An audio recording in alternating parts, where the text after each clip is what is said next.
Chapter 505. Yi-er was in so much pain that she couldn't take it anymore. She felt that if the man continued to bite her like this, she wouldn't be able to keep the flesh on her shoulder. She tried to bend her knees to push him away, but she couldn't. Jiang Zhao. You lunatic. B****. Beat it. Let go. Yi-er was gasping for air as she finished scolding him. It was too painful, as if a knife was cutting her. Jiang Zhao listened to Yi-er scolding him. After scolding him, she changed her words. The more he bit, the more his teeth ached. His entire face hurt. When she was with him, she would either coax or lie, or put on an act. But behind Shi-yun back, she would say in front of him, "Did you realize that Un-woo is as beautiful as Fei Yen? They both have soft and tender skin." She said that she had never seen someone like Shi Un-woo. He was so clean that he didn't have any impurities. She said that she trusted that man, but she had never trusted him. Never. If I'm a lunatic AB****, then what about Shi Un-woo? What is he? Yi-er thought of Jiang Zhao's crazy reply and also spoke without thinking. He's 10,000 times better than you. He's pure, kind, he's not scheming, he's polite, he's a gentleman. Jiang Zhao was stunned for a long time. He let out a long sigh and rolled off Yi-er's body. He wiped the blood around his mouth and didn't say anything. He didn't even look at Yi-er's injuries. He got off the bed, went to the bathroom with a dull expression, and closed the door. Yi-er heard the sound of the shower turning on in the bathroom. She regretted what she had said. But words were like water that had been spilled. They couldn't be taken back. Jiang Zhao didn't even take off his clothes. He just stood under the shower and raised his head. The water from the top of his head continuously splashed onto his face. He reached out to wipe the water off his face, but it was useless. The water came back wave after wave. The fabric on his body was all stuck to his skin, revealing a bit of the color of his skin. His shoulders drooped, and he looked very weak. The gap between them was indeed too big. He was almost 30 years old, and she was only 19. Their views were too different. He couldn't keep up with her new ideas, and he couldn't understand her art. He felt that he had had enough. If he continued like this, he would be overdrawn. This woman was heartless. No matter how good he was to her, she would not feel that he was good. He had offended so many people. Did she think that it would be easy for someone like Yun Hongwei to be released on medical parole? Even someone from the provincial party committee came out to interfere. Originally, he didn't want to use the Qin family's connections, but he still did. For her, he dragged his family down. In her eyes, he was a bastard. He couldn't be compared to a wolf in sheep's clothing who had drawn nude pictures of her. The bathroom door opened and he heard the sound. He turned around and saw a patch of red on his woman's shoulder.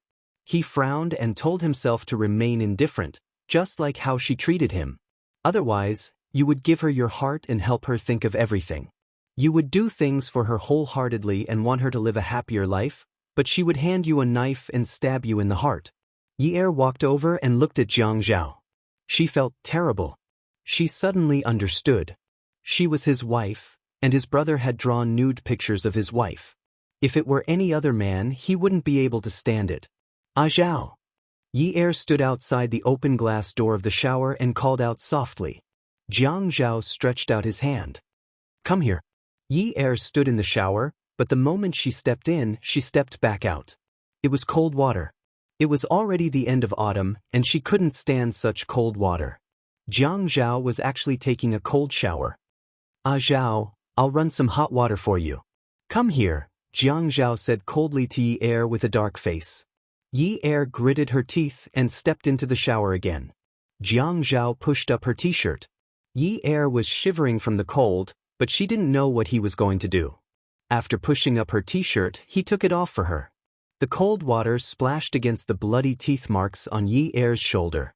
The blood was quickly washed away. Jiang Zhao didn't look there and undid Yi-er's underwear. Then he undid the buttons on her jeans. Yi-er grabbed Jiang Zhao's hand. Ah Zhao, let's change the shower to hot water. It's too cold. It's not cold. He felt that the water was already hot enough. His heart was already cold. How could this little bit of water be cold? I just want to see what I'll do if you strip naked in front of me. Yunyi, I want to see how long you're going to put on this show. Yi Er widened her eyes. You still don't believe me? Jiang Zhao, you still don't believe me? I already said that it has nothing to do with him. Don't talk to me about believing. I want to see if that Shi Unwu is a eunuch. I want to see if he can draw for hours without blushing when he sees your body. Jiang Zhao really didn't believe him. He didn't know how to build this trust, just like how Yi Er didn't believe him. He knew that Shi Yun's tolerance was extraordinary. But Yi Er's body was right there. He didn't believe that a man wouldn't have any reaction at all. Just like now, he saw her shivering from the cold. Streams of water flowed down her firm and round breasts. Her breasts were pink and tender. Her slim waist, sexy butt, and slender legs were white and slender. With such a body, which normal man would be able to look at it properly for a few hours. Could Shi Unwu do it? No matter how good Shi Yun's tolerance was, it was impossible for him to forget after seeing it. His wife's nude painting had been placed in front of Shi Unwu for 2 months for him to admire and fantasize about. He wasn't that generous. Yi Er didn't have the energy to defend herself. Jiang Zhao was humiliating her. He was completely humiliating her. He stripped her naked and placed her there like a display for him to look at and then waited for his reaction. She watched as his breathing quickened.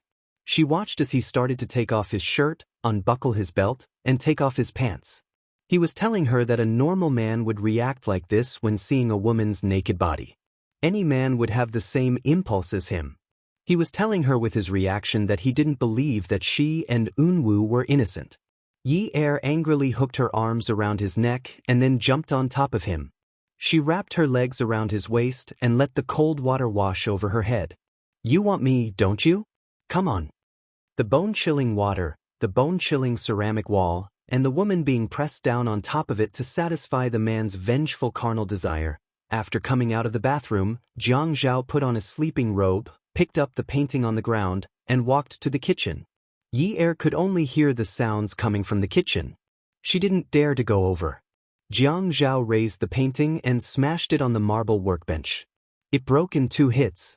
He then used a small knife to lift the painting off the floor and peel it off. He turned on the gas. With a whoosh, a circle of blue flames jumped up. He threw the painting that he had peeled off from the drawing board in his hand. There was actually a crackling sound. As he watched the colorful painting slowly turn charred, Jiang Zhao used the knife in his hand to move the edges that weren't burned by the fire closer to the center. This was a painting of another man, and it was a painting of another man after they were together. This man wasn't just anyone. He was the man that Grandpa and Grandpa called brothers every day. When he saw this painting, he felt the fire in his chest burn even brighter than the flames in front of him. What kind of *T art was this? *T art. After burning the painting and leaving the ashes, Jiang Zhao returned to the bedroom. Yi Er sat there with a towel wrapped around her. She was in a daze. Jiang Zhao went to get the first aid kit and placed it on the bed. He sat on it, took out an alcohol swab, disinfectant, and sat behind Yi Er. Without saying a word, he helped her clean her wound. Yi Er was in so much pain that she was trembling. Does it hurt? Jiang Zhao asked. Yes. It hurts. Remember if it hurts, Jiang Zhao said lightly. Yi Er clenched her fists. I will remember. Don't worry. I won't lose to you. If God gave her another chance, she swore that she wouldn't fall in love with such a man. When he was nice to you, he praised you to the heavens. When he was angry, he used the most intimate way to humiliate you. Jiang Zhao said, Yes, I won't either. When he got out of bed, Jiang Zhao added, You'll still be like before. Treat me as someone you have to rely on and someone you have to do your best to please. If you don't suck up to me, your father won't have any hope. Use all your tricks. Don't carry these emotions with you. Otherwise, you'll be in trouble if you fall in love with me, because when that time came, it was very likely that he wouldn't treat her well anymore. She would be very upset. He realized that even so, he didn't want her to be upset when he didn't have her in his heart. Jiang Zhao, wake up. That night, Jiang Zhao only sent someone to send Yi Er to pick up Yun Hongwei. He didn't go himself. He didn't need to go. He hated acting with her. That was her father. She should be filial to him. Who was he? He was her son-in-law in name. He had no place in her heart. He helped Yun Hongwei because of her. Otherwise, why would he help? After picking up Yun Hongwei, Yi Er hugged him tightly and told her father all the hopeful things. She was married and had a new home. She had a big house to live in. Si Jia was going to pick her up on Friday. In the future, they would live together as a family. She was very happy. Jiang Zhao specially arranged for a doctor to examine Yun Hongwei's body. He didn't hurt his internal organs or bones, so he was fine. Yi Er was relieved. He arranged for Yun Hongwei to stay downstairs, next to Si Jia's room. It was already 11 p.m., and Jiang Zhao still hadn't returned. Yun Hongwei asked, but Yi Er lied and said he was busy. Yun Hongwei didn't say anything else. He chatted with Yi Er until 1 o'clock before going to bed. Yi Er went back to her room and called Jiang Zhao. She wanted to ask when he would be back. The call went through, but it was Ouyang Yan's voice. "Hello. Where's my husband?" "He's asleep. Put him on the phone." The next second, Yi Er heard Ouyang Yan urging softly, "Phone. Phone. It's Yi Er. Don't answer it." Jiang Zhao's voice came through. Yi Er sighed. "I'll go and pick him up." "He doesn't want to see you," Ouyang Yan said. Yi Er gritted her teeth and hung up. Ouyang Yan also hung up. She sat on the floor and leisurely reached out to pluck a grape from the fruit bowl on the bedside table. Behind her, a drunk man was sleeping on the bed. She popped the grape into her mouth and chewed slowly. Thinking back to when she met Jiang Zhao at the restaurant today, she couldn't believe that he would be so drunk without a care for his image. Although it was a private room in the restaurant and no one could see them from the outside, what if someone saw them? It really took a lot of effort to get him back. Even the designated driver said he was too drunk. Yun. How many times did he say this woman's name? He said she had no conscience. He actually got drunk because of that woman. When did he become so useless? It was 2 o'clock in the morning. Yi Er couldn't sleep. Beauty novel. Hongcha 866. Chapter 506. She sat on the bed, thinking about what happened today over and over again. She thought about the conversation between them. She started to reflect on herself. She hated Jiang Zhao for biting her and not believing her. But when she said those hurtful words, she did not think about it from Jiang Zhao's perspective. Just like what Jiang Zhao said, she was not in the right mood because she cared about him. She was especially concerned about whether he cared about her or not. He bit her so painfully, but he did not feel sorry for her at all. When she saw him bleeding a little, her heart ached terribly. She felt it was unfair, and she got angry. She treated the thing that a man cared about the most as something unrelated. She only remembered that Jiang Zhao bit her and humiliated her. However, she had never thought deeply about why Jiang Zhao wanted to hurt her or humiliate her. He is a man, and he is used to being high and mighty. He has money, status, and is respected by others. Unwu is his brother, and he painted a nude picture of his wife. When they met, he pretended not to know about it. How will he feel when he faces Unwu now? If she happened to be present, what a terrible change in his attitude would have taken place. He will feel that everyone is looking at him as a joke. Moreover, he is not a businessman. He is a mayor. Her mother-in-law had said that she should not do anything immoral when she married Jiang Zhao. Wasn't this painting offensive to public morals? Regardless of whether the cause of this matter was wrong or not, from Jiang Zhao's point of view, he was not wrong. He was angry and did not pick her father up. He did not come back for dinner. He did not come back to sleep. She did not feel wronged. But he could not let her spend the night at Ouyang Yan's place. Yi Er got out of bed and put on a t-shirt and jeans. Her shoulders were still hurting. She remembered telling him that she would not forget and would not lose. But she felt she had gone overboard. Her eyes were a little red, and her nose was sore. She put on a sweater for herself and told Yun Hongwei that she was going out for a while. Yun Hongwei also felt that there was some conflict between the couple and did not say anything. He only reminded her to be careful. Yi Er took the keys to the Jeep and went to the underground parking lot. He pressed the sensor and got into the car. The Wrangler gave the driver a strong sense of superiority. Yi Er sat very straight, as if the road was specially built for her. The car drove very fast. When Yi Er got out of the car, She straightened her back and took a deep breath to cheer herself up. Good luck. When she arrived at the place where she and Jiang Zhao used to live, she stood at the door with her hand raised in the air. She was about to knock on the door, but after thinking about it, she couldn't figure out why she had to knock. This house belonged to her husband. Why did she have to knock on the door? So she took out the key from her bag, turned the keyhole, and pushed the door open. Ouyang Yen heard someone open the door and quickly put on his slippers. Before he reached the door, Yi Er had already opened the door and entered. Yi Er closed the door behind him. Without changing his shoes, he walked straight to the bedroom, ignoring the Ouyang Yen. Ouyang Yen went to grab Yi Er. What are you doing? This is my house. Who let you in? Yi Er flung his hand away. Ha, what a joke. This is my husband's house. Do I need to tell you what I'm doing here? I want to ask you something. Why are you stopping me when you live in our house? Ouyang Yan's face turned red. Since Jiang Zhao was still sleeping in the bedroom, he was afraid that he would hear the commotion outside. He did not dare to argue with Yi Er. He's already asleep. Don't disturb him. Yi Er snorted, glanced at Ouyang Yen, and walked straight to the bedroom. Ouyang Yen chased after him, grabbed the doorknob, and refused to let Yi Er open the door. Jiang Zhao heard the commotion outside the door. Although his head was very dizzy, he still sat up and looked at the layout of the house. Why did he come here? Was he stupid? Did he come here on his own because he was drunk? Since when did he become like this? Just as she was frowning, she heard Yi Er's arrogant voice. Ouyang Yen, don't put on such a gentle and magnanimous front. The person sleeping inside is my husband, and this house belongs to my husband. What right do you have to stop me from entering? Because you're a guest? To put it nicely, I'm treating you as a guest. To put it bluntly, I'm treating you as a guest.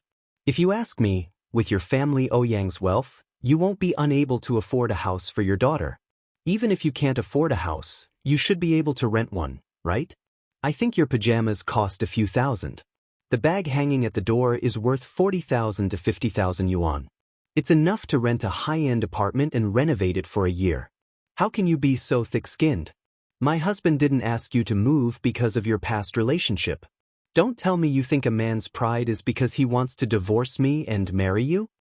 Jiang Zhao sat on the bed and almost laughed. How could he be so fierce? Dong Xuebing looked at the clock on the bedside. Why did he come so late at night? Jiang Zhao slowly laughed. He lay down and continued to sleep. But he couldn't sleep now. His wife came to look for him. He couldn't sleep and was very excited. He felt his life was cheap. In the afternoon, he said he was going to ignore her. But now he was so happy. Dong Xuebing pulled the blanket over his head and laughed secretly. He realized he was too easy to be satisfied. Last time, he said she should come like a shrew and catch him. At least she cared about him. Even if they quarreled today, he still hoped she would care about him. Yunyi, if you didn't force second brother to marry you, he wouldn't be in such a miserable state now. He has enemies everywhere. He was supposed to be the mayor of Ming City, and now he delayed it. People say that marrying a virtuous wife is to bring fortune to the husband. You didn't bring fortune to him, and you keep causing trouble for him. What right do you have to shout in front of me? Don't you feel guilty? Jiang Zhao listened to Ouyang Yen scolding Yi Er and sat up again. He realized Yi Er didn't say anything for a long time. He lifted the blanket and was about to go out to take a look when Yi Er spoke again. She laughed scornfully. What's wrong? Are you jealous? Are you jealous that he didn't blame me even when he was in such a state? Are you jealous to death? You can't help it. This is my husband. Why are you looking at other people's husbands so well? Don't be jealous. If you want to be a strong woman, go ahead. Don't drool at other people's husbands all day long. It will affect your image. Outside the door, Yi Er pushed Ouyang Yen and turned the handle of the door. She entered the room and saw Jiang Zhao sleeping under the blanket. She was furious. Was Ouyang Yen sleeping on the bed now? Did the two of them sleep together just now? Yi Er walked over angrily and yanked the blanket away forcefully. When she threw the blanket on the floor, she realized that Jiang Zhao hadn't even taken off his pants. Yi Er froze. When she saw Jiang Zhao glaring at her with a dark expression, She immediately smiled obsequiously. She jumped onto the bed and burrowed into Jiang Zhao's arms. She hugged his neck and started kissing him, completely ignoring the audience standing at the door. She said coyly, "Hubby, why aren't you going home? Did you drink? If you don't go home, I won't be able to sleep. Let's go home." Taijiang curved mouth. Jiang Zhao's expression darkened because he didn't manage to continue acting. Yunyi didn't play by the rules at all. He thought that she would at least misunderstand, but in the end, she directly lifted the blanket for him. How was he supposed to hide his face? "I'm not going home." Jiang Zhao turned his back to Yi Er and continued to pretend to sleep. Flipped over Jiang Zhao's body and faced him face to face. "I won't go back. I'll sleep here tonight, okay?" Jiang Zhao snorted. "Stingy, so stingy. A man can't be so stingy. Go and find a generous woman." Yi Er patted her chest righteously. She frowned and said sternly, "How can I do that? I'm a married woman." Ouyang Yen was standing at the door with her internal organs bleeding. These two were actually acting like enemies in front of her. Jiang Zhao was happy, but he didn't show it. He didn't look at Yi Er. Yi Er sat up and pulled the blanket over herself and Jiang Zhao. "Hubby, if you want to sleep here, then we'll sleep here. Anyway, I'll sleep wherever you sleep. Don't even think about getting rid of me." "Hubby, I'm going to take off my clothes. I'm really going to take them off. I'm going to sleep. I'm so sleepy." Yi Er kept nagging until Jiang Zhao was so annoyed that he got out of bed. Yi Er followed beside Jiang Zhao. She opened the door for him and helped him get his shoes. When they reached the door, she said, "Hubby, you're drunk. Let me carry you." Pfft. Jiang Zhao really felt that he couldn't be blamed for this. He could only blame his wife for being too skillful. He could now see that the purpose of her visit tonight was to tease him until he lost his self-control. It's okay. You don't have to feel sorry for me. I'm very strong and have good stamina. I often carry my brother. He's quite tall. He can carry you on his back." Ouyang Yen despised Yi Er's pug face 10,000 times. She had never seen such a cheap woman. She actually used such a method to please a man. "Er, why don't you stay here tonight? Why don't you sleep here?" When Yi Er heard Ouyang Yan's words, she immediately pulled Jiang Zhao's arms over her shoulders and dragged him away. Jiang Zhao's eyeballs were about to fall out. Was this called being unlucky? She put his arms over her shoulders. His upper body was in the right position, but what about his lower body? Shouldn't his lower body be in the right position? She should hook her arms around his legs and lift his legs off the ground. His legs were still stumbling as he ran with her. She was running so fast. He was lying on her shoulders, but he was still afraid of stepping on her. He was so much taller than her, so he lost his balance and became a burden. After entering the elevator, Yi Er quickly pressed the button to close the elevator doors. She immediately changed her attitude. "Jiang Zhao, how dare you have an extramarital affair behind your wife's back? You didn't even come home last night. You even spent the night at your mistress's house. Let me tell you, I'm injured today. If not, I will definitely make you kneel on a washboard." Jiang Zhao leaned against the wall of the elevator and rolled his eyes at Yi Er. "There's only a washing machine at home. There's no washboard." Yi Er nodded. "Yes, but there's a CPU at home. I heard that it feels good to kneel on it.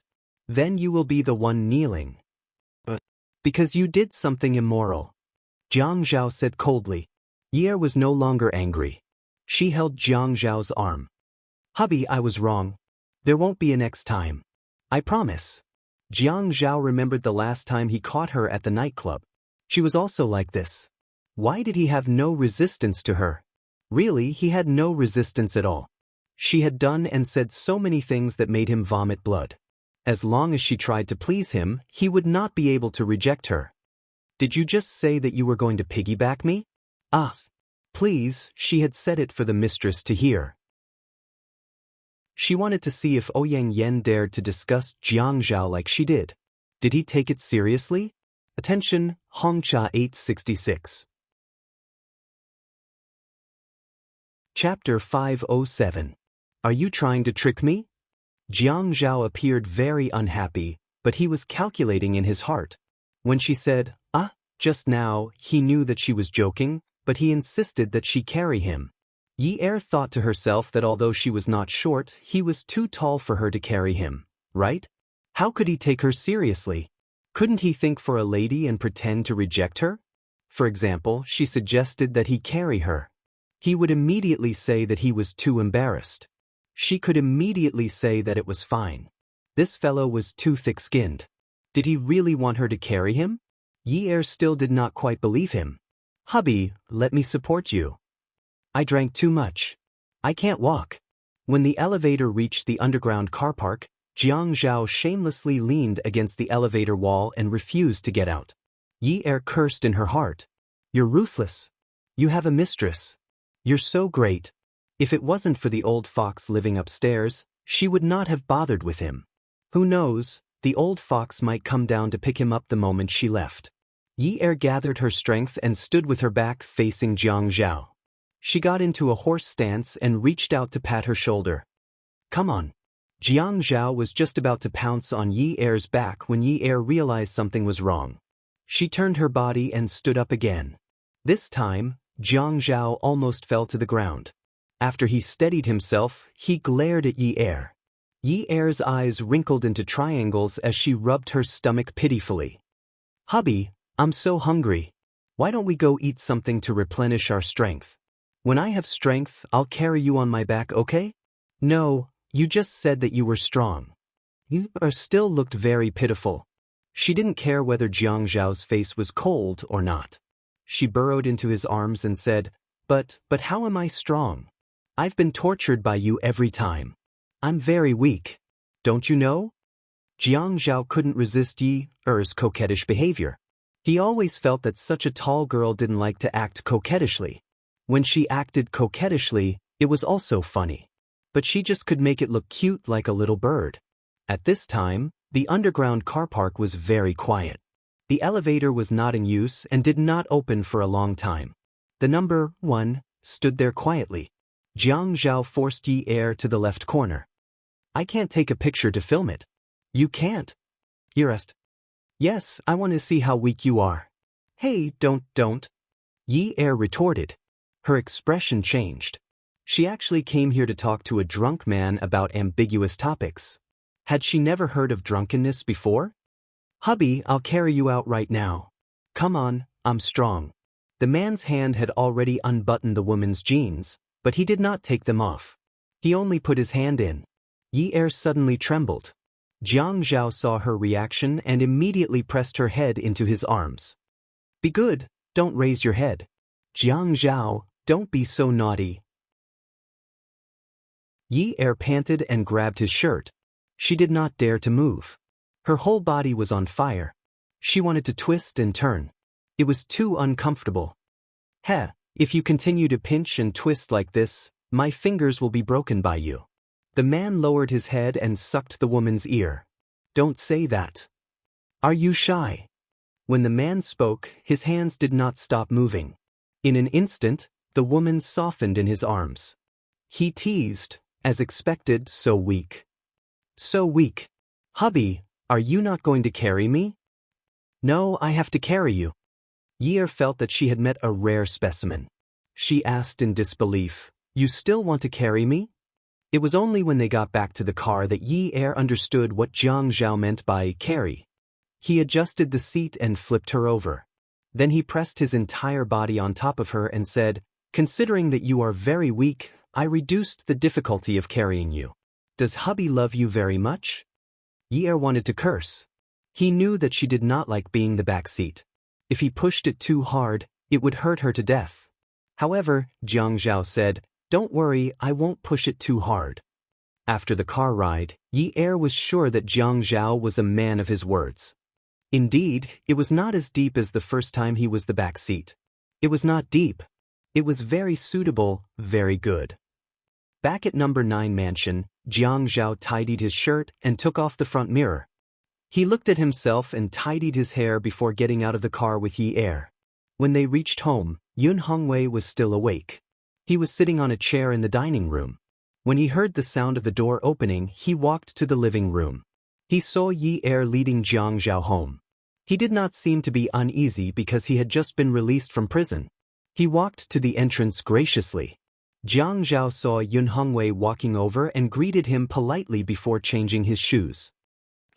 Yi Er's heart softened. Yun Hongwei was still acting graciously earlier. But when he heard Jiang Zhao calling him Dad, he felt uneasy. Jiang Zhao noticed that Yun Hongwei was not used to it, so he asked naturally. Dad, it's so late. Why you still awake? I was waiting for you all. I was a little worried. Yun Hongwei was an honest person, and he does not know how to flatter Jiang Zhao. Just because Jiang Zhao was the mayor, he did not try to curry favor with him. He felt that if Feng Yu was not his son-in-law, he might try to curry favor with him in the past. It was not because he thought highly of himself. But his daughter still needs status. As a father, he should not try to curry favor with his son-in-law. They were a family, and they should respect each other. Furthermore, Jiang Zhao had addressed him as Dad the moment he entered the house. He felt that Jiang Zhao would not look at him differently. Dad, I'm sorry. It's a little late today. I had to ask you to pick me up before I came back. I made you worried. You're not in good health, so you should rest early. Jiang Zhao changed his shoes and looked at Yun Hongwei apologetically. Yun Hongwei looked at the wall clock. It's fine. It's fine. You should take care of your health. You all should rest early. After saying that, Yun Hongwei returned to his room. Jiang Zhao and Yi Er went upstairs and closed the door. Jiang Zhao was not sleepy. He had a lot of things on his mind today, and Yi Er was not sleepy either. Both of them sat cross-legged on the bed. Yi Er raised his hand. Zhao, I will reflect on what happened today. Jiang Zhao was stunned for a moment, but he put 2 fingers on her lips to stop her from talking. He pulled her shoulders and looked at the bite marks. He blew on it gently. When he sat up straight, he looked at Yi Er and said seriously. First, don't mention what happened today again. I had burned the painting. You are not allowed to have such thoughts in the future. Second, you should stay away from Shi Yunwu. I don't allow you to be alone with him. Third, if Shi Yunwu's girlfriend asks you out alone, you are not allowed to go either. Jiang Zhao's words were overbearing and domineering. Not allowed, not allowed, not allowed. Yi Er kept nodding. Okay, I won't be alone with him, and I won't go shopping with his girlfriend. Are you relieved now? I'm not worried about you, but I'm worried about him. Then what should I do? Yi Er felt that Jiang Zhao was worrying too much, but she had to go along with him on the surface. Jiang Zhao said, What about you? Nothing. Just do what I said and don't allow me to do it. About school, what major do you want to study? Yi Er didn't know why Jiang Zhao was talking about studying again, but since he asked, she had already planned for her future. Sister Xiaoya said that she wanted me to be her assistant and study fashion design. After I graduate, she will introduce me to a job as a designer. Jiang Zhao snorted disdainfully. Forget it. Who wants her to introduce you to a designer? If you really want to be a designer like her, go ahead and study. After you study, I can make you the second Xiaoya Qiu in Haicheng. Actually, he just felt that it was best for her not to get involved in anything that had to do with Zhuang Yichen. He was really afraid that it would ruin things between women. Hubby, are you serious? Why should I be serious? It's just money and resources. It's not that difficult. Yi Er heard Jiang Zhao's tone and felt a little indignant for Xiaoya. She whispered, Sister Xiaoya is so famous. She's really capable. Jiang Zhao smiled and reached out to flick her forehead. That's not because Xiaoya is capable. It's because Zhuang Yichen is capable. It's too difficult to make a name for oneself in this society. There are countless designers who are smarter, more inspired, and more talented than Qiu Xiaoya. What does she have to be capable of? It's all because of Zhuang Yichen. It's just that no one outside knows that Qiu Xiaoya is Zhuang Yichen's woman. That's why she got such a big advantage. All the young ladies in Haicheng treat her like an inspirational novel. In fact, without Zhuang Yichen, Qiu Xiaoya is nothing. Yi Er suddenly changed her opinion of Zhuang Yichen. I couldn't tell that Zhuang Yichen treats women so well. Jiang Zhao snorted unhappily. Am I not good to you? Yi Er realized a problem. In fact, she couldn't casually praise other men in front of her man. This was an unspoken rule, especially when her man was already good. The one she needed to praise was the man in front of her. Of course. My husband treats me the best. Jiang Zhao raised his eyebrows. It's good that you know. Then tell me, what major do you want to study? Just like what Si Jie said to you the other day, it's scary to be uneducated. Hurry up and study, so that you don't keep making me feel bad. Yi Er pouted and said, Hubby, you don't like me. Jiang Zhao said bluntly, Yes, I do. The woman's grievance disappeared immediately. She said unhappily, Hubby, can't you be more tactful? The man frowned. How should I be tactful? Teach me, should I say it like this? Wifey, you know so many things. It's not a problem to communicate with you. Wifey, you really know everything from astronomy to geography. No one can compare to a female Zhuge in this world. Wifey, you're really... That's enough. Shut up. Oh, if you talk like this, should I say, Wifey, you're so gentle? Jiang Zhao, I hate you. I know. You know. Yes, because women like to hear nice things. If someone says something unpleasant, they won't like it. Moreover, you're an uneducated woman. But hubby, a woman's virtue is to be untalented. But wifey, transmigration is fake. You can only dream of returning to the Qing dynasty tonight. Yi Er raised her voice again. Jiang Zhao, can't you coax me? Oh, Gigai, Gigai. Jiang Zhao reached out and patted Yi Er's back. He imitated the way parents would tease a baby. Is this how I should coax you? Yi Er didn't dare to ask for a better way of coaxing. Jiang Zhao's limit was being obedient. Hubby, let's live happily in the future, okay? Don't go to Ouyang Yan's place. You're married to me. How can you be involved with other women? Okay. Yi Er was shocked that Jiang Zhao agreed so readily. Really? Come and see. Song Shu 566. Chapter 508. When did I lie to you? Jiang Zhao felt really sleepy now. He needed a good night's sleep. He stretched his arms and neck before collapsing. Good night, Yun Yi. Good night, Zhao. In the Shi family villa, the light in the art room on the second floor was still on. Shi Zhentian had already woken up from his nap. The maid said that the young master was still awake. He was worried, so he went to knock on the door. No one answered, so he pushed the door open and entered. Unwu was still painting. Unwu, he called softly, afraid that he would scare his grandson. And you held a palette and slowly painted. Even when he knew that someone had entered his studio, he didn't have any reaction. He looked at the painting leisurely, and there was even a faint and confident smile on his face. Grandpa, I want to compete with Jiang Zhao. A fair competition. I won't drug Yi Er again. I want to get her through the right way. Don't interfere. Shi Zhentian knew that Unwu didn't care about anything after the heart transplant. If he insisted on it, even 9 bulls wouldn't be able to pull him back. However, he still couldn't believe that a girl could charm Unwu to this extent. He had met Yi Er that day, and she didn't seem to be that close to Unwu. Unwu. Unwu raised his head and sighed. Grandfather, rest early. Don't force me anymore. Unwu, there are many good girls in the world. Why are you so stubborn about a married woman? They are husband and wife. Why can't you find an innocent girl? Even though Shi Zhentian couldn't reprimand Unwu, his tone was full of reproach. In his mind, even though Unwu had a heart transplant, it didn't affect anything. Unwu was outstanding and sensible. He should be worthy of the best girl in the world. Innocent? Unwu smiled and asked, Grandpa, our family is not innocent at all. Why do we need to ask others to be innocent? What's more, she's just married. I thought about it all night, and this was the best result I could think of. I've thought of worse situations before. Actually, I shouldn't have been so pessimistic. He had indeed thought of a worse outcome. In the past, he thought that she was working in a nightclub. When she said that she was selling her body, he couldn't sleep or eat in peace.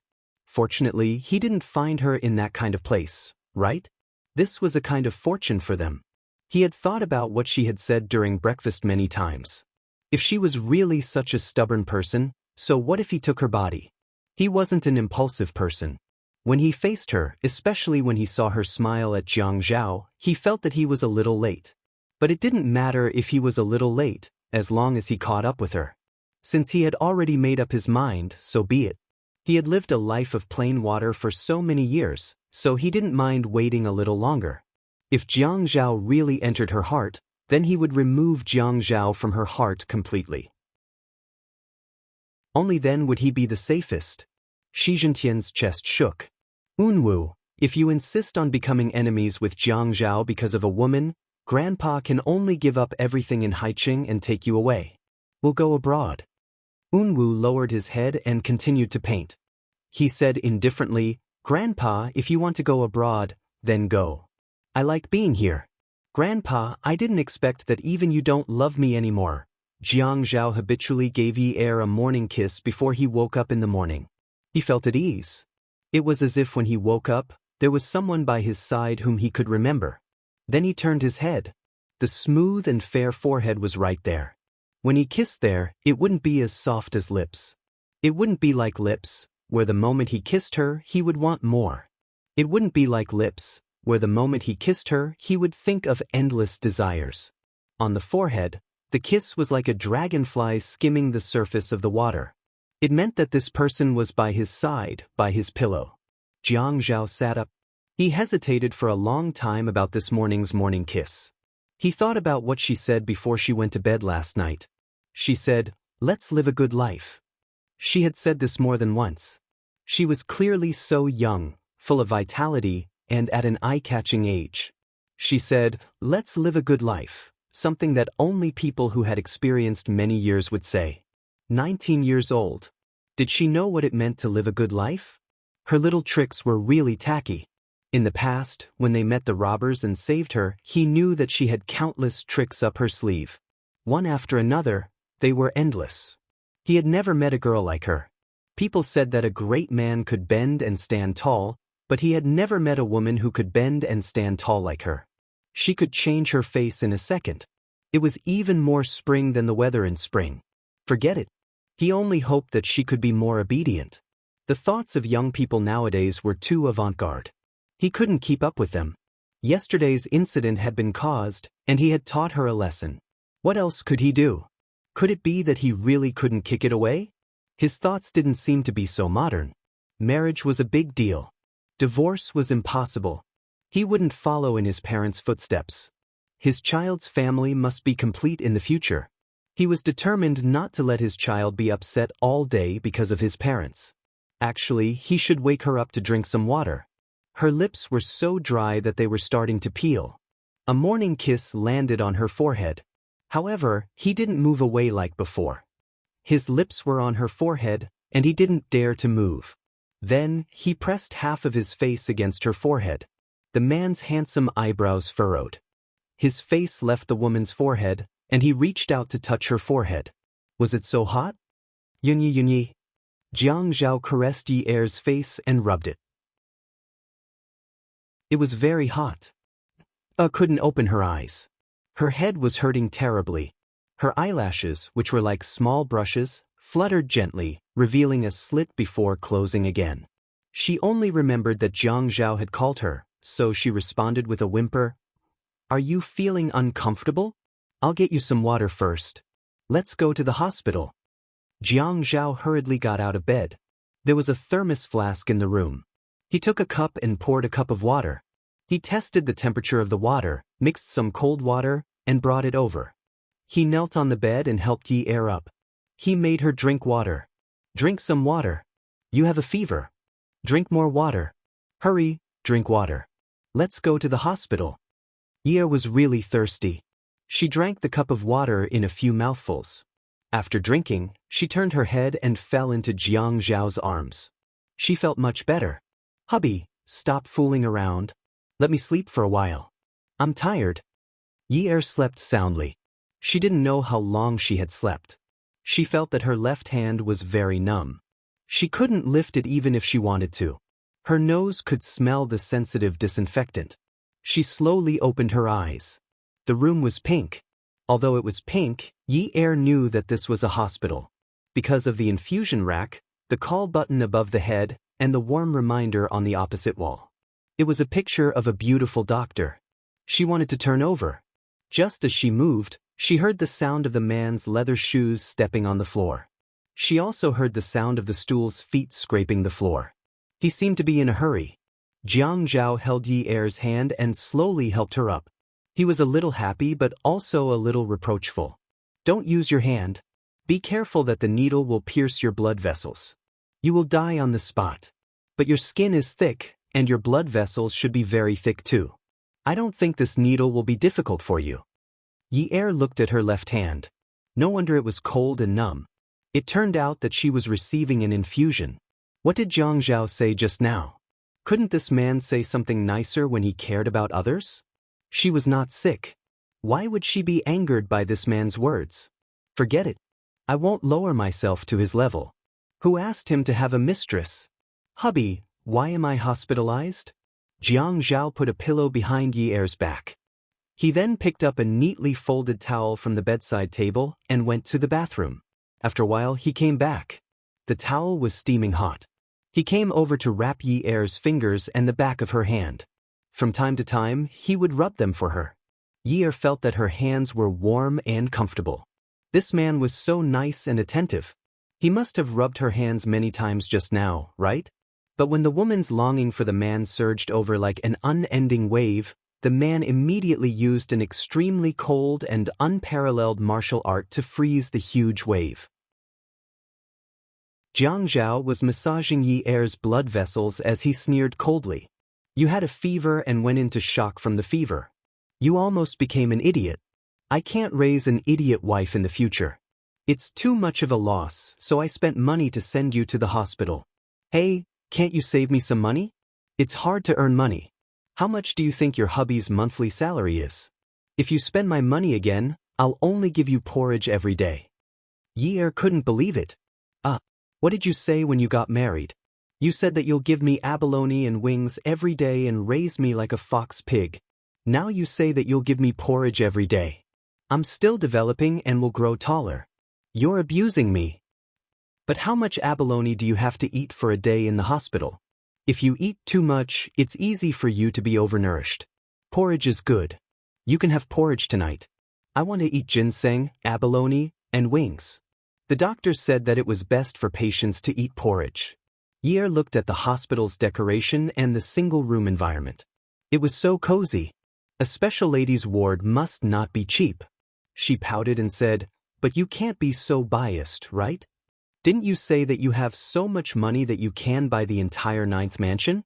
How much did it cost you to spend for a day in the hospital? Cheapskate. Jiang Zhao touched the towel and felt that it wasn't so hot anymore. He then touched Yi Er's hand and felt that it wasn't so cold anymore. Seeing that she had woken up, he increased the volume a little more. That's why I told you to study more. It's really scary to be uncultured. You don't understand culture. As the daughter of a businessman, don't you at least know about the market economy? Yi Er's blood was stuck in her throat, but she couldn't spit it out. Jiang Zhao continued to provoke her. You're hospitalized, so you can't get back the money you spent. But 9th mansion is different. It's a good location, has good facilities, and a good house. After spending this money, you can just sit back and wait for the value of the house to rise. How can it be the same? Yi Er stared at Jiang Zhao. Jiang Zhao, did I owe you 100 million in my previous life? He clearly had a grudge against her, so he couldn't help but mock her. That's right. So in this life, you're here to repay your debt. Forget about the interest. Just pay the principal. Yi Er was so angry that she couldn't say anything. You're really? Jiang Zhao smiled and reached out to press the call button. He raised his eyebrows and said smugly, Really what? Am I really so kind? I think so too. That's why I'm so kind. You have to save your money in the future and don't spend it recklessly. When we run out of money to eat abalone wings, I'll see how you're going to act like a fox pig. Yi Er was panting with anger. Jiang Zhao was also like this when he was sick. He didn't even say anything nice to coax her. She didn't know that when she went into shock from her fever in the morning, Jiang Zhao had been scared half to death by her. Beauty novel, Hongcha 866. Chapter 509. The city government had a lot of work to do. He had to send the patient to the hospital, go to the office, settle the documents, and then rush back. It was already nighttime, and he had been running back and forth a few times today. The nurse came in, and her service was better than the nurses in the public hospital. She was very polite. When she was taking Yi Er's temperature, she said, "Mrs. Jiang, don't forget to take your anti-inflammatory medicine when you go back. You must take note of your fever caused by your wound infection." Wound infection? Isn't it because you took a cold shower? Yi Er's first instinct was that he had a fever. It should be because he had taken a cold shower with Jiang Zhao. The water was so cold, how could he not catch a cold? But why was he fine? Wound infection? Yi Er suddenly laughed out loud. The nurse was stunned, and so was Jiang Zhao. Why was she laughing like this? Yi Er scratched his head. Miss, do I need to get a rabies vaccine? Why do you need a rabies vaccine? Because tilted her head and looked at Jiang Zhao. Her eyes curved into crescents as she smiled. She said coquettishly, because I was bitten by a dog. Jiang Zhao's face turned black. Miss had been working in the hospital for a long time and had seen a lot of people. She knew how to read people's facial expressions. Furthermore, she knew about the wound on the mayor's wife's shoulder. It was obvious that it was a bite mark. Looking at the deputy mayor's face, Feng Yu knew that the mayor had bitten her. Miss was in a dilemma. This was a high-class private hospital, and all the patient's information should be kept confidential. The mayor's wife scolded the mayor as a dog. This topic was too explosive. She should keep her mouth shut. If she accidentally said something, the mayor would know that she was the one who said it. There was no one else in the room. This was too much. That Mrs. Jiang, you can just get a tetanus shot. Jiang Zhao clenched his fist and placed it around his mouth. Cough, cough. The nurse immediately shut up. Her, on the other hand, didn't look sick at all. Jiang Zhao waited for the nurse to take Yi Er's temperature, remove the needle, and leave before he lowered his head and looked at Yi. You want to get a rabies vaccine? Yi Er was originally happy, but when she saw Jiang Zhao smiling so complacently, she couldn't continue to be happy. Her intuition was that this man was very sinister and immoral when he smiled like this. Hubby, I'm so hungry. Is the porridge ready? After Yi Er stopped smiling, she immediately changed into a pitiful stray cat. She looked at Jiang Zhao pitifully and asked, Did I really spend so much money that you won't even give me porridge? I'm going to work next month. I need to pay for my living expenses. Please give me some porridge, hubby. Yi Er grabbed Jiang Zhao's shirt and shook it.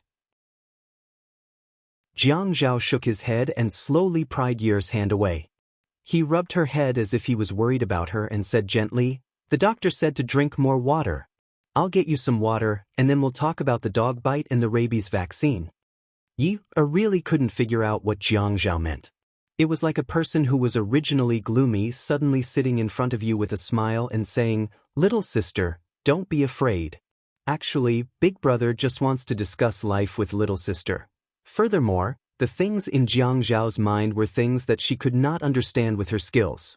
Even if he won by accident, it would be because a random chess player played against a national chess player. He did not follow the rules at all and forced the national chess player to not use the rules. Even if he won, it would be a lucky win. Jiang Zhao passed the water to Yi Er and sat down in front of the bed. He smiled warmly. Drink some water first. Yi Er could not drink anymore. Hubby, I'm not thirsty. I'm hungry. Jiang Zhao passed the cup to Yi Er's mouth and said with a smile, How can you be hungry after receiving the nutrient solution? The nutrient solution is very expensive. It is more expensive than the rabies vaccine. You can't just pretend you didn't lose, right? Yi Er could not take it anymore. She snatched the cup back from Jiang Zhao's hand and slammed it on the bedside table. She lifted the blanket and straddled Jiang Zhao. She hugged his neck. Hubby, was I bitten by a dog? I was talking nonsense. I shouldn't have lied. Liars are not good children. Jiang Zhao said, Then tell me, how did the wound on your shoulder come about? Yi Er said softly, Hubby punished me. Why did you punish me? Because I did something wrong. I made a mistake and tarnished my reputation, so I received the punishment I deserved. Then how do you plan to change your ways? From now on, I will follow hubby's lead. I will never disobey hubby's orders again. I swear. Yi-Er said and raised 3 fingers to her ear. Jiang Zhao looked at Yi-Er with disdain. Could she say something new? How many times had she said something like this? Which time did she not turn a deaf ear to his words? Come on, you swear? The Jade Emperor, the Heavenly Queen Mother, the King of Hell, and even Jesus have blacklisted you. You have no credibility at all. Who are you swearing to keep an eye on you? I'll send it to my high and mighty Lord Hubby. Jiang Zhao laughed. How good. Are you really hungry?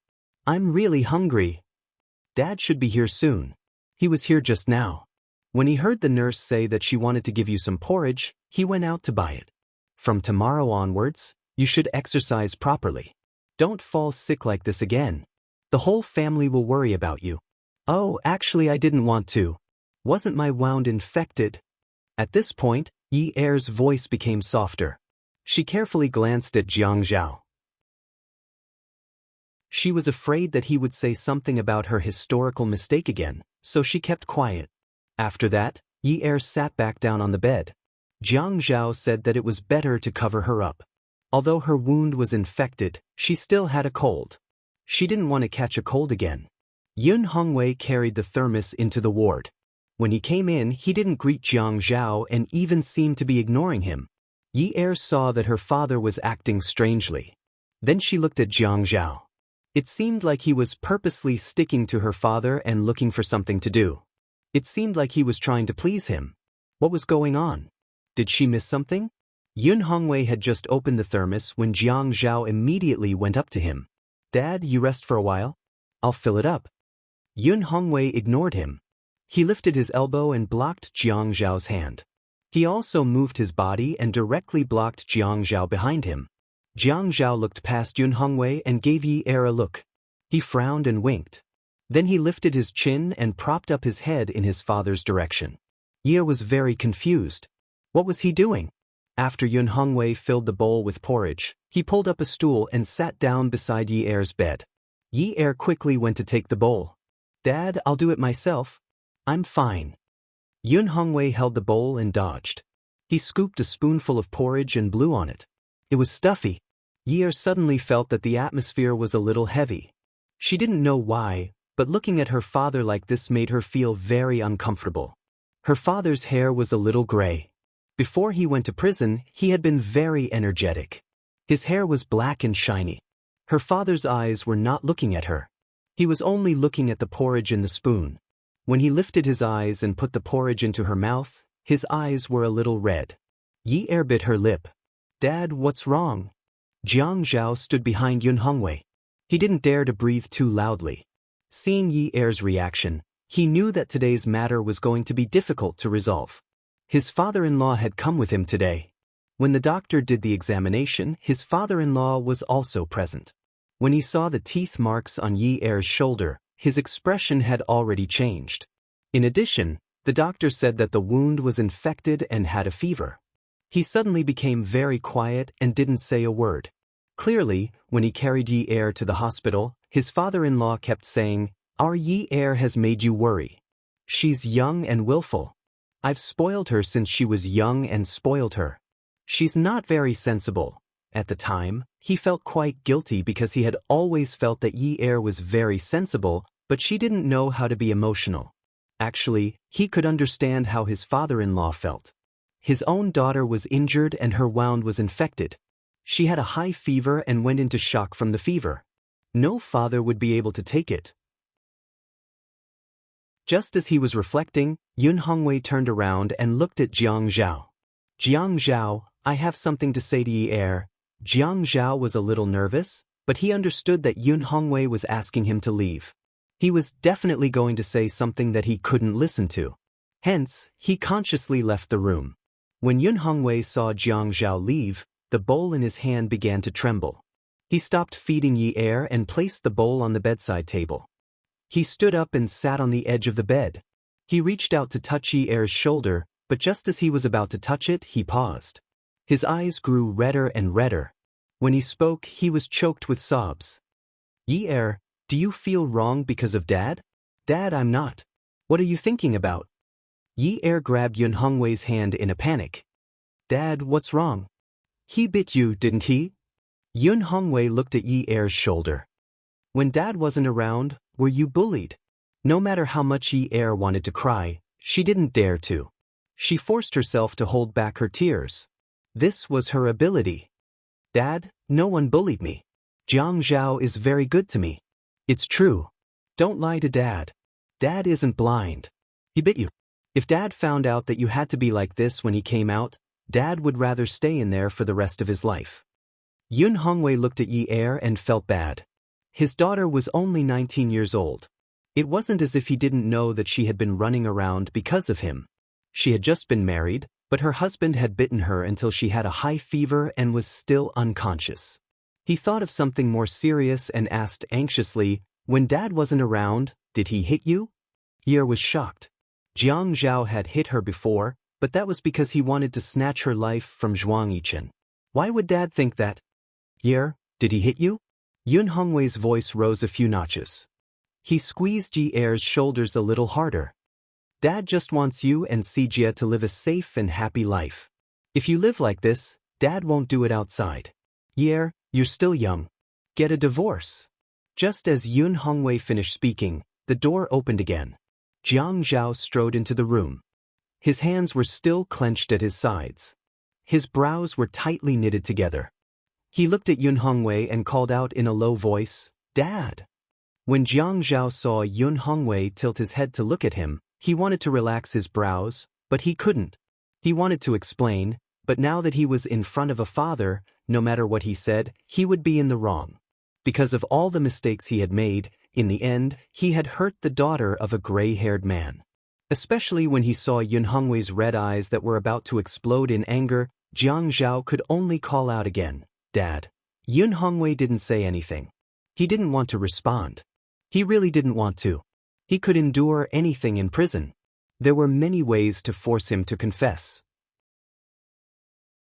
He could endure it, but his children were his flesh and blood. Welfare, Xinwu 799. Chapter 510.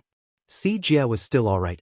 Yi-er had always protected him and had never been short of anything. Every time he saw Sijia grow taller and more energetic while Yi-er lost weight, he felt that he had let down his daughter the most. Yi-er was tall and beautiful. She looked a lot like her mother. Even though she was dressed plainly, she still stood out. Although she was a little sly, she wasn't a bad person. If she didn't have a father like him, even if she had a younger brother like Sijia, she would still be able to marry into a good family. Even if she didn't marry into a rich family, she would still be able to live a life that was below average.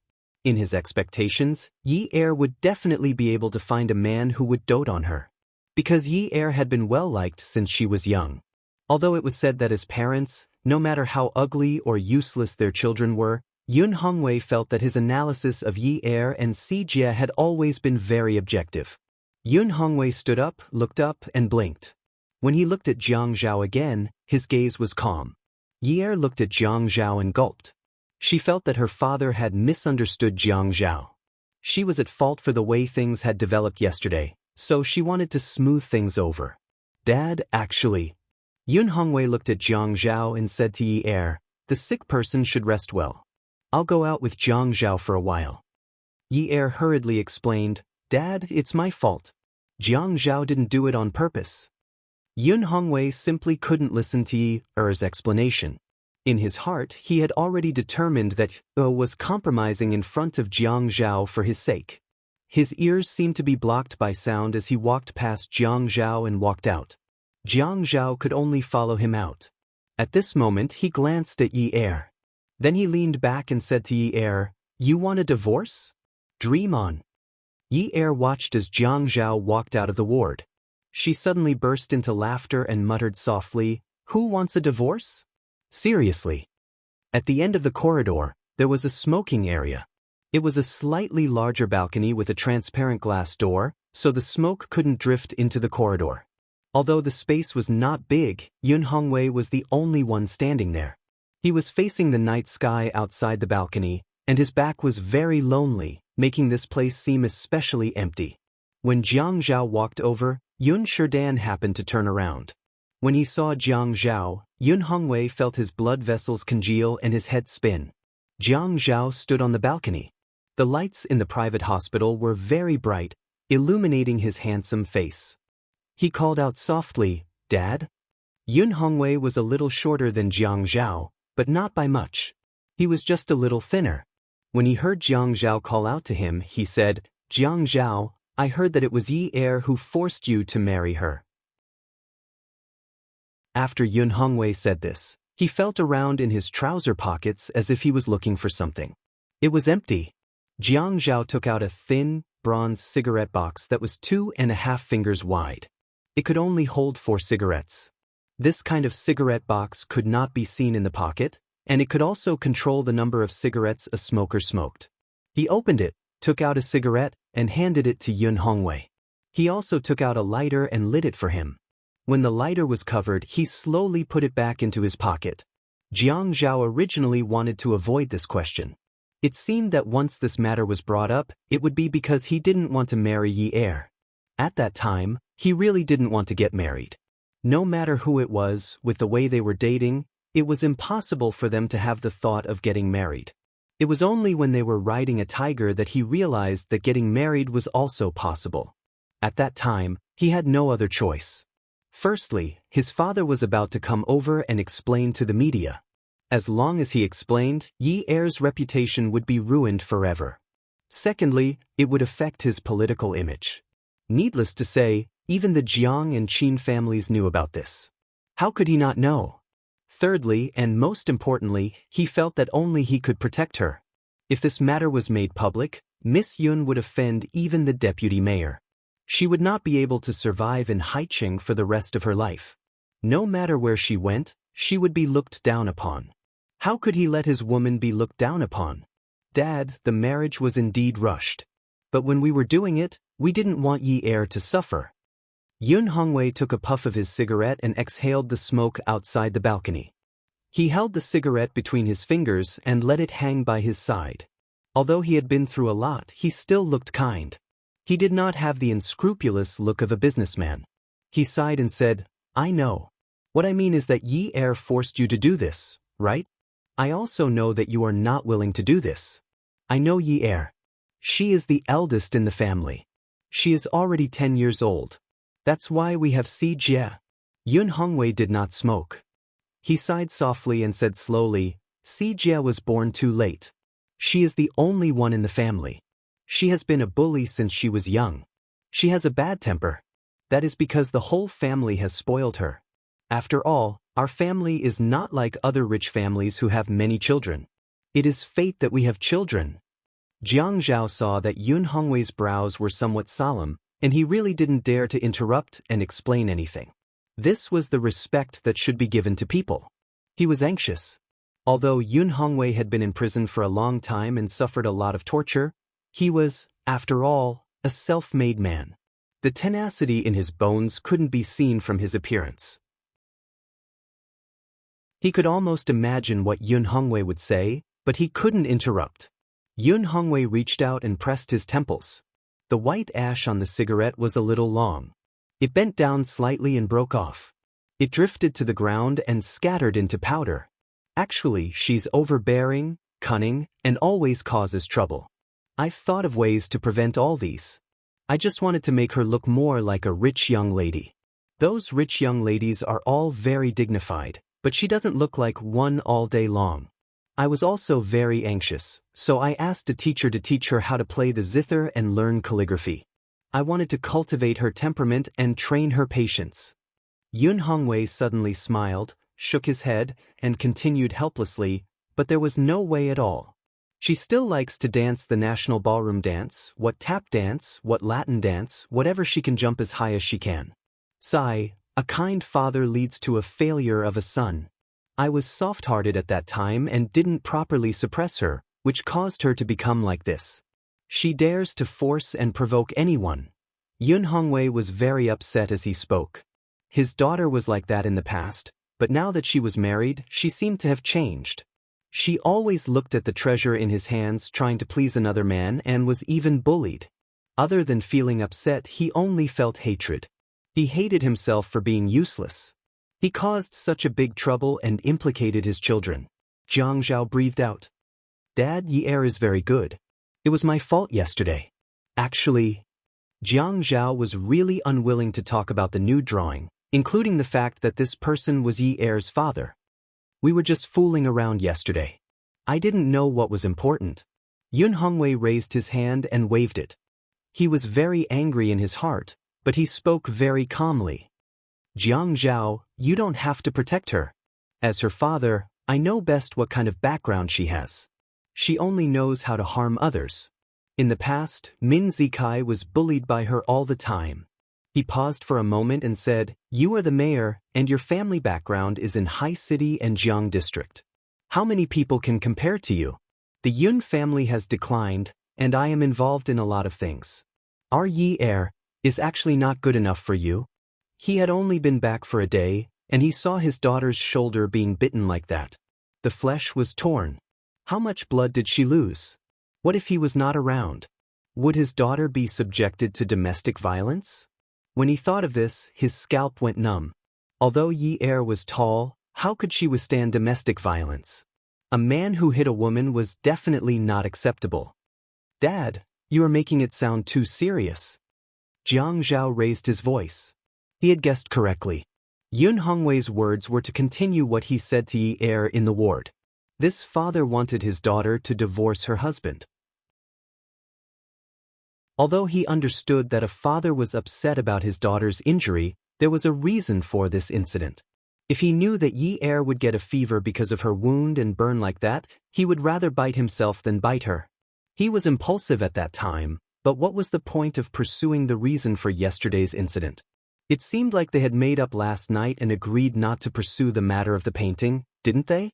Everything had an end. He couldn't possibly keep staring at that incident, right? If he kept brooding over the past, how was he going to live his life? Who could be innocent? Who had not done anything wrong?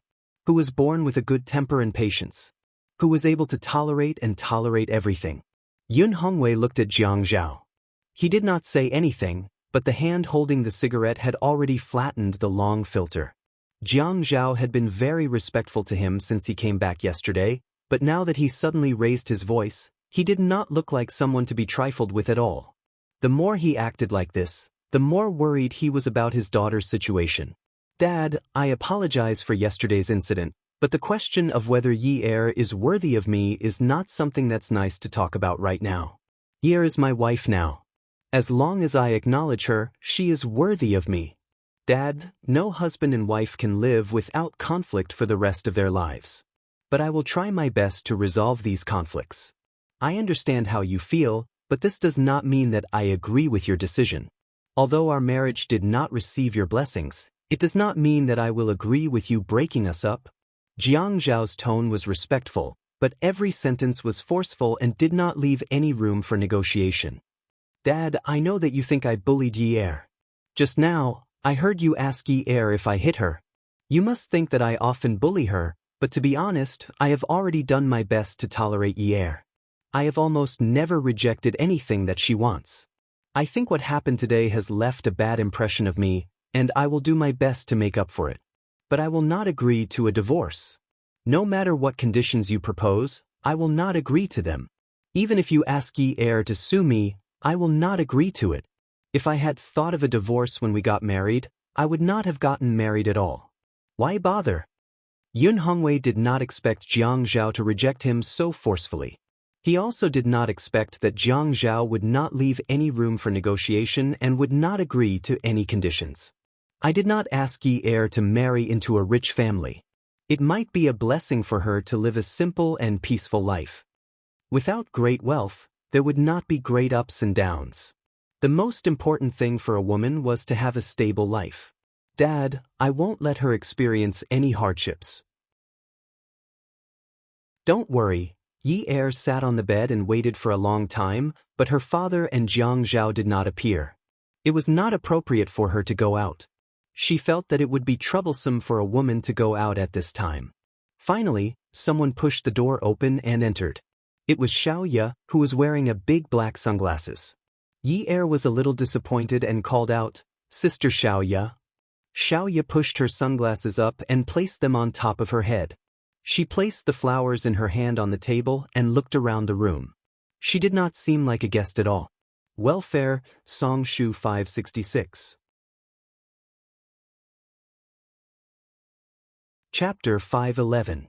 She was wearing a big bag, a long-sleeve dress, and smoke-colored high heels.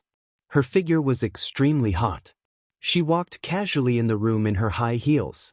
She was obviously a great beauty, but the words she said were very immoral. "Hey, you're a good person. I see that you're sitting on the bed very energetically. Are you waiting for a man to come and pretend to be a corpse? When did you become so despicable?" Yi Er felt that she should call Zhuang Yichen over and let that fierce man teach this despicable woman a lesson. "Hey, Sister Xiaoya, please mind your manners. Can't you care about your image as a famous designer? How can you come to visit a patient like this?" "Visit? When did I tell you that I'm here to visit you? I'm here to laugh at you. Besides, manners are for outsiders to see. You and I are on the same side. Get lost." "I'm not going to get lost." Qiu Xiaoya sat beside Yi Er. She picked up Yi Er's hand, looked at it, and patted it a few times. Only when Yi Er felt the pain did she let go. "I'll help you circulate your blood circulation so that you don't have to pretend to be sick." Yi Er was furious. This Qiu Xiaoya was clearly not here to visit her. How did Qiu Xiaoya know that she was hospitalized? She didn't contact anyone after she woke up. "Who's pretending to be sick? I have a high fever and I'm in shock. Do I have a friend like you? If you have a friend like me, you'll benefit for life. Seriously. What are you doing here?" Xiaoya swayed her size 35 high heels. "I'm paying you, so you're here to help me." Yi Er rolled her eyes and glared at Xiaoya. "Qiu Xiaoya, can you not be so snobbish? I'm an injured person. You should at least show some concern before talking to me about serious matters." Xiaoya pursed her lips and patted Yi Er's shoulder. "You're the one who asked me to talk about serious matters. I can see that you're only suffering from some superficial injuries. It's not like you're mentally hurt. You don't have to worry about it. When your heart breaks one day, come and look for me. I'll definitely take good care of you." Yi Er's shoulder was already hurting a little. She immediately slapped Xiaoya's hand away. "Get lost, you jinx." This woman's mouth was vicious. "No, I'm here to talk to you about something. I don't want to talk today."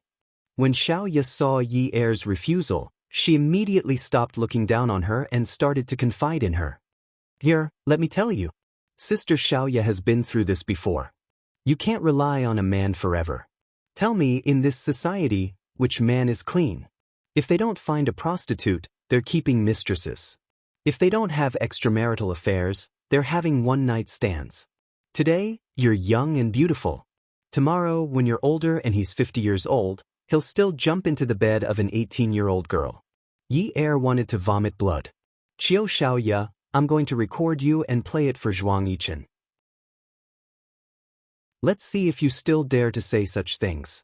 Sister Xiaoya, there are good men in this world." "Who's a good man? Your husband?" When Yi Er thought of that guy living in the north of the city, she could only say weakly, "Of course my husband is a good man." Xiaoya didn't want to argue with Yi Er anymore. "Oh, that's fine too. I can't say anything bad about him, but you should always be wary of the future. Let me put it this way. Let's be like buying stocks. Don't put all your money into a man's stock. Let's buy a few more stocks. For example, buy one for your career. That way, even if the man's stock falls below the issue price, the stock for your career will still rise. When that time comes, you'll find the stock that has fallen below the issue price an eyesore. It won't be a pity to throw it away." Yi Er obviously wasn't as experienced as Xiaoya, especially since this woman was speaking from the perspective of a friend. "Oh, what career?" Xiaoya said. "I've been thinking of doing a high-end customization for women's clothing. It's different from what we have now. Now, both men and women are accepted from the same place. I want to make women's clothing independent." Yi Er asked, What has this got to do with me? You can be my model. Model? Yi shook her head. Forget it. I'm considered tall among normal girls. I won't stand out among the models. Who cares about those tall models? None of them can compare to you. You're beautiful and have a good figure. If I start this brand, you can always appear in the magazines with me. I'll give you a high salary. What do you think? Yi finally reacted. Qiu Xiaoya. This fox's brain works faster than hers. Yunyi was just a miss from a wealthy family in the past. How many people did she know? She didn't have much social status. But now it was different. She was the mayor's wife. If her husband worked harder, she might even be promoted to the governor's wife. That would be very different. Yi shook her head slowly. Sister Xiaoya, how much are you paying me? At least 50,000 to 60,000 renminbi a month. A salesman? Smiled wickedly. What? How can you treat me like a salesperson? I feel that it's about the same. Xiaoya snorted. The difference is too big. Furthermore, think about it. 50,000 to 60,000 renminbi a month. It's easy to earn this money. What kind of job can you find outside to earn this much? Even if your mayor gives you a job, how much money can you get? Women still need to earn more money. Men can't be relied on. Yi saw that Jiang Zhao had entered the room silently. She didn't know how long he had been standing at the entrance, so she didn't dare to continue. Xiaoya, on the other hand, was still complaining. Look, you know that aunt of yours. She relies on her husband to be a rich man's wife, but she can't give birth to a son. Her husband also doesn't give her a good face. If she was tougher and could earn as much money as me in a month, would her husband dare to give her a good face? If you look, you will be sent flying with a slap and get lost. That's why you should hurry up and work. Don't be so silly and only rely on your man. You need to think about your future. Yi coughed to signal Xiaoya to stop talking. Xiaoya did not respond. She looked up at the ceiling and propped herself up on the bed. She poked Yi's forehead with her other hand.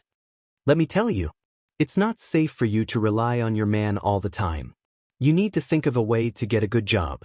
If your man dumps you one day, you will be able to take care of yourself. If not, you will lose your youth. Yi had never thought of depending on Jiang Zhao for the rest of her life.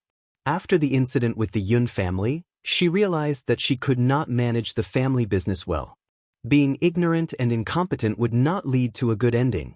Now that she had the chance, she must study. But she did not dare to talk to Qiu Xiaoya. She was worried that she would have a hard time tonight. She called out to Jiang Zhao. Hubby. Jiang Zhao's face was dark, but he suddenly smiled and clapped his hands. He looked at Xiaoya and praised. Miss Qiu is really capable. Yi did not dare to look at Jiang Zhao. Qiu Xiaoya stood up from the bed and rubbed her hands. Oh, Mayor. The corners of Jiang Zhao's lips curled into a smile, but the fire in his heart was already 8 feet high. So you came to see my wife just to brainwash her? I thought you are really concerned about her health. But you came here to teach her to be wary of her husband? Xiaoya laughed. Although she had not heard about this from Zhuang Yichen, she knew Zhuang Yichen and Jiang Zhao were close. She did not know if she had messed up this time. I'm just saying. You should really tell Zhuang Yichen what you think. It's all right. We have already broken up. Xiaoya admitted. Jiang Zhao chuckled. Is that so? I wonder if you can spend all the money you earn in a month? I'm going to ask Zhuang Yichen if you should reduce your allowance. I don't want Yi to be jealous of you. We all know each other, and if the gap between the rich and the poor is so big, it will affect our relationship. Xiaoya was scolding Jiang Zhao in her heart.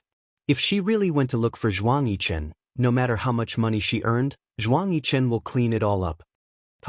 Mayor Jiang, you really know how to joke. I do like to joke. But no matter how many shares a woman owns, she still needs to buy a man's check. After all, it's very rare to have a successful career. Xiaoya said. Jiang Zhao, you are such a wet blanket. Yi and I were chatting happily. But from what I saw, my wife can't accept your ideas. Jiang Zhao looked at Yi and raised his eyebrows. Yi immediately nodded. Yes. I can't accept it. I can't accept it. Qiu Xiaoya scolded her in her heart for being so useless and disloyal. After sending Qiu Xiaoya off, Jiang Zhao felt things were not going well today. His father-in-law wanted them to get a divorce, and he finally agreed to it. Another Qiu Xiaoya came to instill such negative thoughts in her mind. Ye looked at Jiang Zhao's mischievous smile as he pulled out a stool and sat down. Her instincts made her hair stand on end again. It was as if a voice was saying, "Little girl, don't be afraid. Actually, I just want to talk to you about life." Ye was expecting Jiang Zhao to say something, but he didn't say a word. She felt that the atmosphere was a little stiff, so she wanted to break it. "Hubby, school hasn't started yet, so it's not so fast. I want to find a job tomorrow. Wait, what are you going to do?" Jiang Zhao asked. Ye thought for a while and shrugged. "Let's go and take a look first." "What do you know?" Jiang Zhao asked indifferently. "I know how to dance. I've won awards before." "Oh, you're asking me, Jiang Zhao's wife, to go out and dance?" No. I'm going to see if there are any coaching jobs. That's not suitable. With your status, you can't do any job." Yi disagreed. "It's nothing. The head of state's wife is a singer. He's from the arts troupe. The arts troupe is a military unit. How can it be the same? He's an artist. If you go and become a coach, you'll just be a ragtag army. Then, I'll give you a month to choose the profession you want to study. You can't try Qiu Xiaoya's high-end custom-made clothes. Her pricing hasn't been released yet. If she's very high-end, you can't wear her clothes. If people catch you trying to create hype, you'll get into trouble."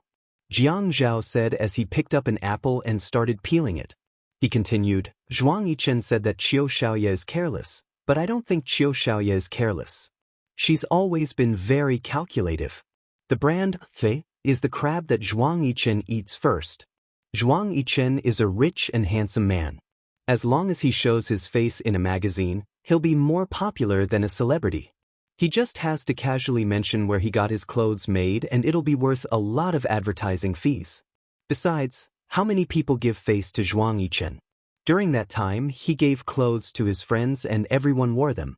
That's how the became popular in the upper-class circle. The media even praised it and said that this was a good atmosphere. Haiqing isn't like the nouveau riche in other cities who pursue expensive luxury goods. Welfare, Xinwu 799. Chapter 5:12.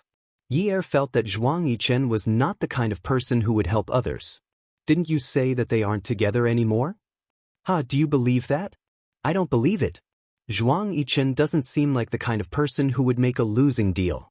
After peeling the apple, she cut out a tooth and inserted the fruit knife into the tooth. She picked it out and brought it to Yi-er's mouth. "You're on good terms with Qiu Xiaoya now. It's good that they haven't really broken up." Yi-er recalled what Jiang Zhao had said before. Her father's matter required her to keep Zhuang Yichen in check, but she didn't think that Qiu Xiaoya could have any influence on Zhuang Yichen. That man was so shrewd that she couldn't see through him. "Where's Dad?" Yi-er asked as she ate the apple. "Dad said that he went to settle the discharge procedures. He also took your medicine." What Jiang Zhao didn't say was that Yun Hongwei wanted to stand on the balcony to enjoy the breeze. He was probably feeling a little sad. Saying that he went to settle the discharge procedures was just an excuse. He wanted to calm himself down before coming in. Sister-in-law. Jiang Zhao saw that Yi-er was about to finish the first tooth of the apple, so he prepared to cut another tooth for her. As soon as the knife went in, he heard a voice that was so soft that it made his hair stand on end. Yi wanted to laugh, but she couldn't. She laughed dryly. "Miss Tseng." Tseng Tingting walked to Yi-er's bedside with flowers in one hand and a thermos in the other. She still looked like a well-bred young lady, but the next second she pushed Jiang Zhao aside and sat down. She opened the thermos and filled it with porridge. "This morning, I heard from Dad's secretary that Jiang Zhao's wife was sick and that she was running around at work. So I called Jiang Zhao. He said that you had a high fever, so I came to take a look." Yi-er did not know what Tseng Tingting was up to. He broke out in a cold sweat.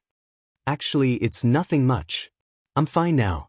I'm ready to be discharged. Eat something.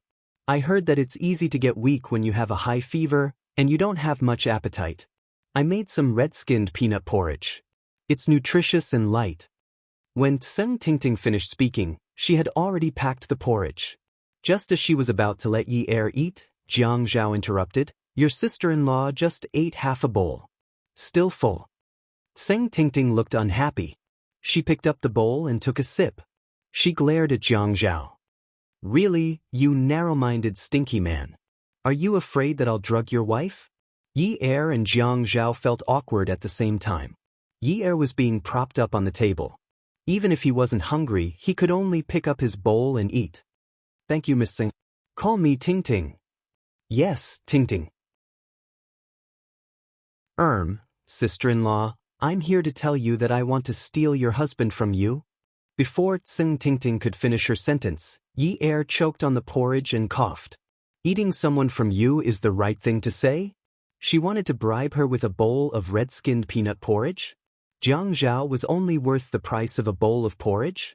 Shouldn't he at least exchange it with a bowl of egg-fried rice? Tseng Tingting pulled out a tissue from her bag and handed it to Yi Er. She continued, "I don't think this counts as backstabbing. In today's society, competition is fair. Plus, with my understanding of Jiang Zhao, I can totally take him down." Jiang Zhao clicked his tongue and frowned. He had one arm around his waist and the other on it. His fingers curled as he rubbed his chin thoughtfully. "Tingting, actually, I think that the next time you talk to your sister-in-law about something so serious, can you bring some abalone porridge or bird's nest? I should be more expensive than a bowl of peanut porridge, right?" Yi Er choked on the porridge again. Was this what it meant to have telepathy? She looked up at Jiang Zhao. "Hubby, can we not talk about the porridge and your relationship? I wanted to at least eat some porridge, but it's not very useful." "Are you saying that I'm very useful?" "Of course." Tseng Tingting was ignored again. She was often ignored by Jiang Zhao, so she was used to it. But now, she was being ignored by the couple. She was really irritated. Yi Er felt that Tseng Tingting was just a little crazy. Being stubborn was not a bad thing, but being stubborn was a little stupid. If it were her, she would have gone to the north of the city to get rid of the guy. No matter what, that guy over there was the real threat. Didn't that big lover say that they had feelings for each other for more than 10 years? What was she? She was the wife in name, but in her husband's heart, she was not even as important as that big lover. So, if she couldn't distinguish the enemy, she was destined to be defeated. But she was not that far off. Tseng Tingting's failure was foreseeable, but her failure was unforeseeable. Maybe one day, she would be kicked off the position of Mrs. Jiang by that big lover. Sister-in-law. Tseng Tingting endured for a long time this time. After she called out to her, Yi Er said, "Sister-in-law." Tseng Tingting stood up and looked at Yi Er, then at Jiang Zhao. She smiled confidently. "Sister-in-law, I'll be leaving first. I came here today to say goodbye to you.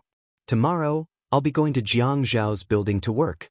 Don't you know that the pavilion closest to the water enjoys the moonlight first?" Jiang Zhao nodded. "Tingting is right. That's the truth. You've read a lot of books. You can even understand the profound meaning of, the pavilion closest to the water enjoys the moonlight first. You're better than your sister-in-law." Yi Er pursed her lips and glared at Jiang Zhao bitterly. She said softly, "Why don't you let Tingting come to our house to work part-time? That way you'll be closer. You'll be eating and sleeping at home every day. This way Tingting can eat at the same table as you every day." Jiang Zhao was unhappy. He felt that Yi Er didn't care about her anymore. She was here to steal her husband. Didn't she know how to steal her husband? Was she an idiot? Tseng Tingting snorted. "Yun Yi, you're going too far. You actually want me, Tseng Tingting, to work part-time for you. How dare you say that? I'm from the Provincial Party Committee." Yi Er smiled and said, "You're the daughter of the Provincial Party Committee's secretary. I know that. I'm not stupid. I'm just unhappy that my husband said that I don't even understand the meaning of, the pavilion closest to the water enjoys the moonlight first. I just want to try my best to explain that I understand the meaning of this sentence very well. That's why I asked you to come to our house. But I have to make things clear first. Our house is about 300 square meters. We have 5 rooms and 3 living rooms. Jiang Zhao and I change our clothes every day. Some of our clothes have to be sent to the dry cleaners. Some of our clothes have to be hand-washed. The bedsheets and blankets have to be changed once a week. The floor has to be cleaned every day. Enough. Sing Tingting stomped her feet angrily. Did this Yun Yi really want her to work part-time for her? But Jiang Zhao stood to the side and didn't say a word. He listened with great interest. He always enjoyed this kind of process. Lu Cheng always shook his head when he saw Sing Tingting. He was always afraid of offending her. He ignored her most of the time. He didn't expect that Yi Er wouldn't be afraid of this tough piece of meat and insisted on taking a bite. Interesting. Yun Hongwei took the medicine and list into the room and began to bury his head in tidying up Yi Er. Yi Er didn't feel any discomfort to begin with, so she quickly changed her clothes. Seng Tingting wanted to say something, but she was thinking about what to say. This was because she didn't know how to deal with a big wife like Yun Yi. Unlike other women, if they knew that someone was trying to steal their husband, they would come out and make a scene. Instead of saying, "You can call my husband and chat with me," she would say, "Come to my house and work part-time. You'll have more opportunities." If this wasn't a weirdo, then what was? When Unwu found out that Yi Er was hospitalized, he rushed to the hospital without eating dinner. If his grandfather hadn't asked Qin Rongfang out for dinner that night, he wouldn't have known that Yi Er had a high fever and fainted from the fever. Qin Rongfang originally wanted to go over to check on Yi Er at night, but Xi Jintian invited him to dinner. Jiang Zhao also said that it wasn't a big deal, so he let it go. Unwu found out from Qin Rongfang which hospital Yi Er was hospitalized at, so he excused himself and left. When he rushed to the hospital, Jiang Zhao happened to be walking out of the elevator with his arm around Yi Er. He didn't look well and was so pale that he didn't have any luster. When Jiang Zhao saw Unwu, his lips were pursed into a stiff smile, but no one could tell. Unwu didn't even greet Jiang Zhao and asked Yi Er anxiously, "What happened? Why is she hospitalized?" Yi Er tilted her head and looked up at Jiang Zhao. Seeing that Jiang Zhao didn't react, she answered, "Unwu, she caught a cold yesterday and slept a little late, so she got a fever." Jiang Zhao put his arm around Yi Er's shoulder and said, "Honey, when we go back today, let's go to bed early and not stay up late." In the ears of others, these words were extremely ambiguous. Unwu simply looked up at Jiang Zhao. Yesterday, when he asked Yi Er to take the painting back, he was hoping that Jiang Zhao would find out that he was the one who had painted for Yi Er. There was nothing to hide. He just liked Yi Er. Jiang Zhao replied disdainfully. Yun Hongwei came back from outside the hospital and happened to see a group of people at the elevator door. He said to Yi Er, "We've put everything back in the car. Let's go." The group of people had just taken a few steps when Unwu called out to Jiang Zhao. "Zhaogu, let's have a chat." His voice was calm and carried a hint of a smile. Jiang Zhao stopped in his tracks. He didn't immediately turn around but patted Yi Er's shoulder and said, "Go to the car with Dad first. It's cold now and the wind is very strong. You'll catch a cold when it's just right. I'll come over in a bit." Yi Er nodded. Jiang Zhao had warned her not to be alone with Unwu again. She had also agreed, so it was time for her to leave. Moreover, she felt very awkward right now. It wasn't just an ordinary awkwardness, so girls shouldn't casually take nude photos. If they drew nude paintings, they would run into trouble one day. Jiang Zhao was just turning around when Unwu walked over. "Do you want to go to the car? If there's anything you want to say, just say it." Unwu looked much weaker next to Jiang Zhao. However, the light slowly gathered in his eyes, increasing his strength every second. He said provocatively, "You know, right?" The thing that made Jiang Zhao choke was the painting. Yunwu's eyes were telling him, "You know, right?" Yi Er's body was very beautiful. She clenched her fists and smiled faintly. "It seems like this isn't a suitable place to talk. Let's go upstairs?" When Jiang Zhao finished speaking, he had already taken a long step to the side of the elevator. He reached out his hand and poked the triangle icon with his well-defined fingers. He softly said, "Okay." Unwu followed and stood beside Jiang Zhao. His elegant and beautiful appearance made Jiang Zhao's handsome face even more furious. The elevator went straight to the 5th floor and stopped. Jiang Zhao walked in front and Unwu followed behind. The two of them entered Yi Er's room. When Jiang Zhao closed the door, he pressed the "Do Not Disturb" button. Just as the light was pressed and Unwu steadied himself, Jiang Zhao suddenly threw a punch at the left side of his face. This punch directly hit the spot where Unwu was standing. He bent over and held his face, rubbing it. The taste of blood filled his mouth. Jiang Zhao reached out to unbutton his suit and wanted to take off his clothes. "Talk your ass." Just as he took off his clothes to his elbow, Unwu suddenly looked up. His fair and slender fingers suddenly clenched into an iron fist and lifted it up. Jiang Zhao was just about to catch Yunwu's fist, but his suit had just been taken off. This slow slap caused him to be pushed against the wall by the force of gravity. A line of blood immediately appeared at the corner of his mouth. Awesome novel, Shinwu 799.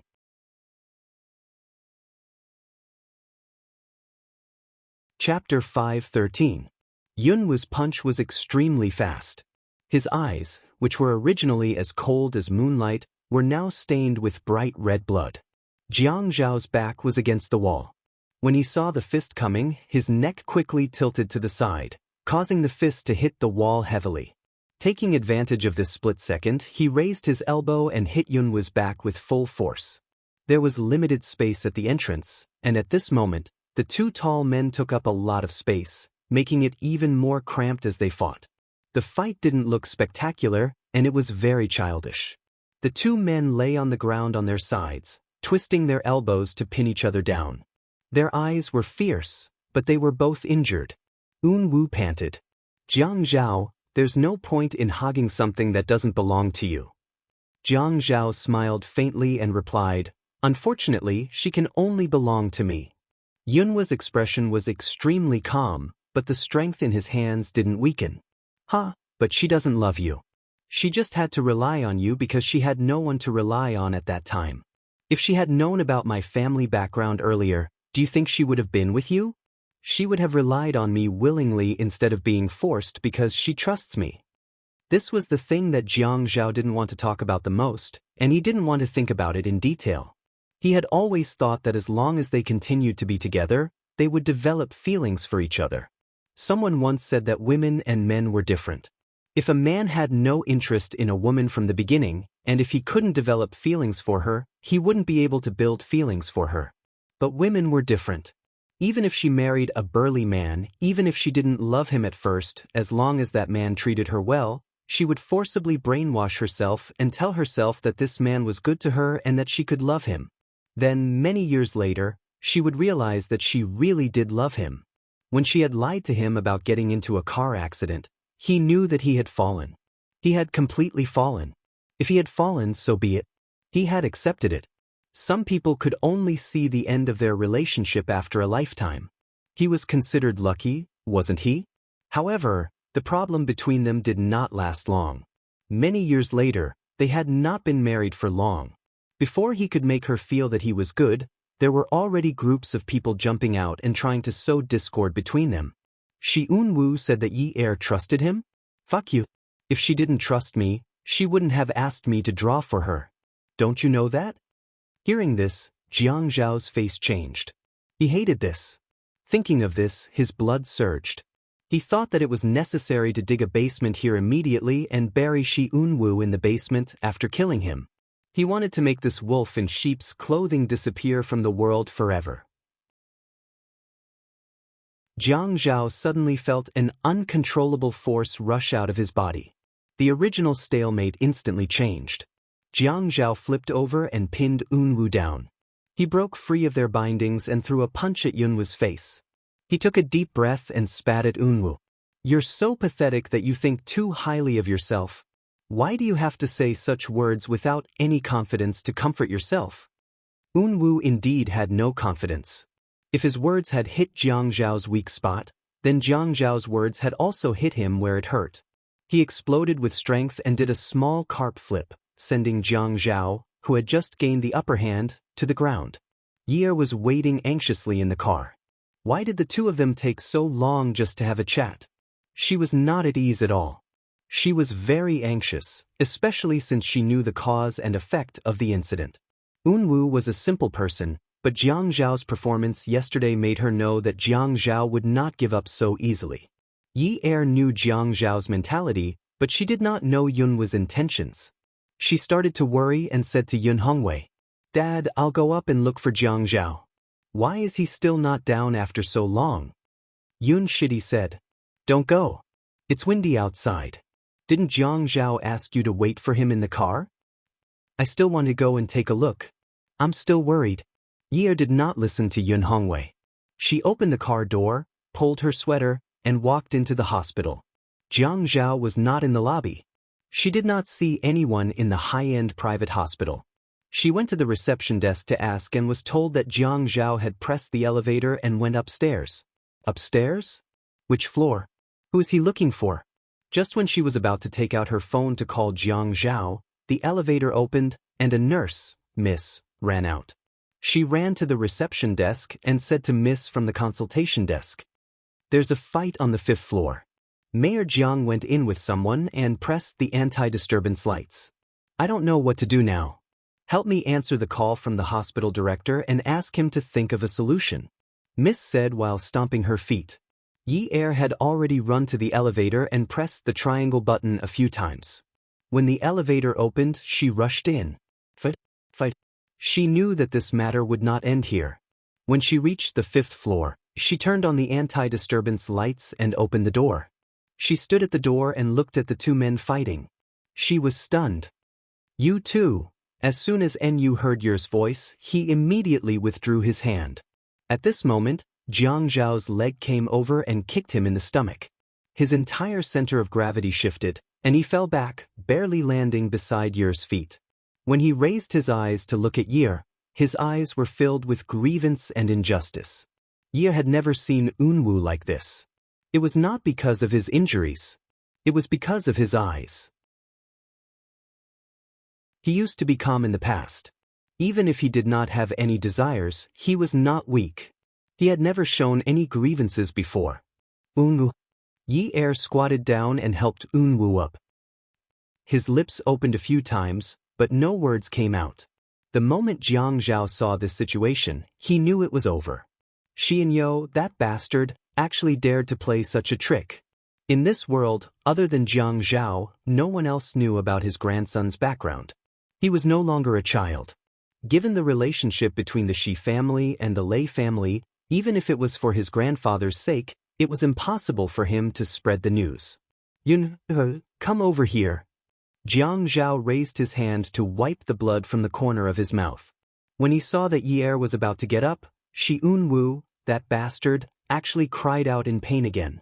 Yi Er immediately squatted down and helped him up. "I'll call the doctor for you right now. Just bear with it." Unwoo immediately grabbed Yi Er's hand and fell into Yi Er's arms. He was very sensible and did not blame Jiang Zhao at all. "It's okay, I'll go back later. I don't see patients outside. I have a family doctor at home. It's fine, don't worry." Jiang Zhao closed his eyes. It's over. How come I didn't know that there was such a good actor in this world?" That look of wanting to eat someone alive just now disappeared in an instant. No wonder this best actor could take the hits even though he could have dodged them. Was it to make it seem like his injuries were more serious? As expected, his skills were profound and his endurance was extraordinary. He couldn't do it. Especially when he saw his wife hugging another man and comforting him, he couldn't do it. "Yun Yi. I'll say it one more time. Come here. Know your place." Yi Er raised his head and looked at Jiang Zhao. Then he looked at Yunwoo's face, which was already beyond recognition. Why did Jiang Zhao hit him so hard? Wasn't this a little too harsh? "Wait a minute, I'll call a nurse for Unwoo." Unwoo thought that perhaps Yi Er also had feelings for him, but at this time, he had to know his limits. If he overdid it, it would be meaningless. "Go to Zhaogu. There was a misunderstanding between us. You don't have to blame him. Besides, when I couldn't take it anymore, I hit Zhaogu too. Or even now." But when Yi Er heard Unwoo say, "When I couldn't take it anymore, I hit Zhaogu too," she felt incredibly guilty. She was the one who wanted Unwoo to draw the painting. Yesterday, She wasn't satisfied with being bitten by Jiang Zhao. Today, she hit Unwu again. In any case, she had implicated Unwu. What did a boy like Unwu do wrong? Why did he have to be beaten so badly? It was impossible to say that she didn't blame Jiang Zhao in her heart. However, when it came to Jiang Zhao, she didn't have the confidence she had when it came to Min Zikai. She didn't dare to be rash or act recklessly. She couldn't say anything, but what she could do was to ignore him. Yes, ignore Jiang Zhao. Okay. Don't be stubborn. Lie down for a while. I'll call the nurses. These nurses don't dare to come in. Just wait here. Ye didn't look at Jiang Zhao. She directly laid Unwu flat, stood up, turned around, and walked to the door to pull it open. Unwu lay on the floor. When he heard the sound of Yi Er turning around and walking away, he raised his head and looked at Jiang Zhao, who was standing inside. He raised his eyebrows and smiled. This could be considered a strategic victory, right? When Jiang Zhao saw this, he got angry. He closed his eyes and told himself to calm down first. This Shi Yun's tolerance was too good. If he still vented everything out, he would really be done for today. Yun Yi. Jiang Zhao called out to Yi Er. His voice sounded a little rushed, and it sounded like he had used a lot of strength. Yi Er heard him clearly and immediately turned around. What's wrong? But I'll talk to you. Jiang Zhao continued to pant. His shoulders slumped and he staggered a step. He reached out to support himself against the wall. Yi Er had already turned around to support his other arm. Jiang Zhao said, Don't go out. Open the door, call the Shi family and have them come to pick me up. If you open the door now, I'll be in the news tomorrow. You want your husband to lose his job, don't you? Jiang Zhao's words were intermittent, and he was already injured. At this moment, his brows were furrowed, and it seemed like his injury was serious. Yi Er saw that Jiang Zhao's injury wasn't as serious as Yun was, but his voice and speed were too scary. Yi Er reached out to touch his body. Were you hurt? During Jiang Zhao's fight with Enyu, he had hit Enyu's face, so the inner wall of his mouth was damaged. At this time, there was already some blood in his mouth. As long as he sucked harder, the blood would come faster. He didn't speak for a long time, like he was in too much pain to speak. Unwu was still lying on the floor, and he groaned softly. Ye was worried about both sides. Unwu was still able to groan, but Jiang Zhao looked like he was in pain. Yi Er asked Jiang Zhao anxiously, What happened? Jiang Zhao waved his hand, telling Yi Er not to worry. He was fine. However, when he turned around and sat down on the bed, he spat out a mouthful of blood on the bed. Er was scared out of her wits. Before Jiang Zhao could say anything, she ran out like a gust of wind. The sound of the door being unlocked was loud. Then, Er ran outside and shouted, Doctor, doctor. Jiang Zhao heard the commotion outside and smiled. He immediately stood up from the bed and walked to the entrance. He looked at Unwu lying on the floor and kicked him. He laughed. Once you get up, Yun Yi will be back before you can fight back. Ha. Come and see, Hongcha 866.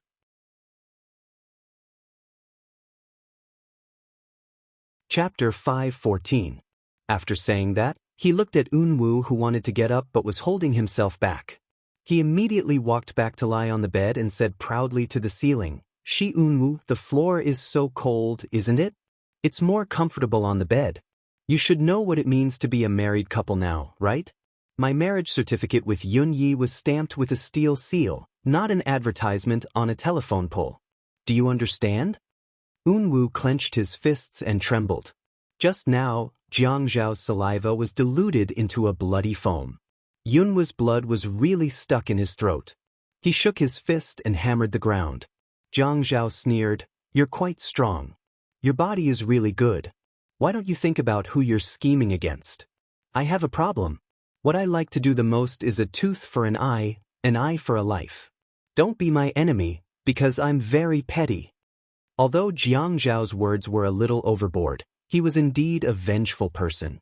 If he was scheming against, he didn't care about the small matter. As long as it didn't affect the big picture and it was related to the big picture, he would consider the big picture and not pursue the matter. Even he had a bottom line that he couldn't cross. Stealing his wife? No man could accept it.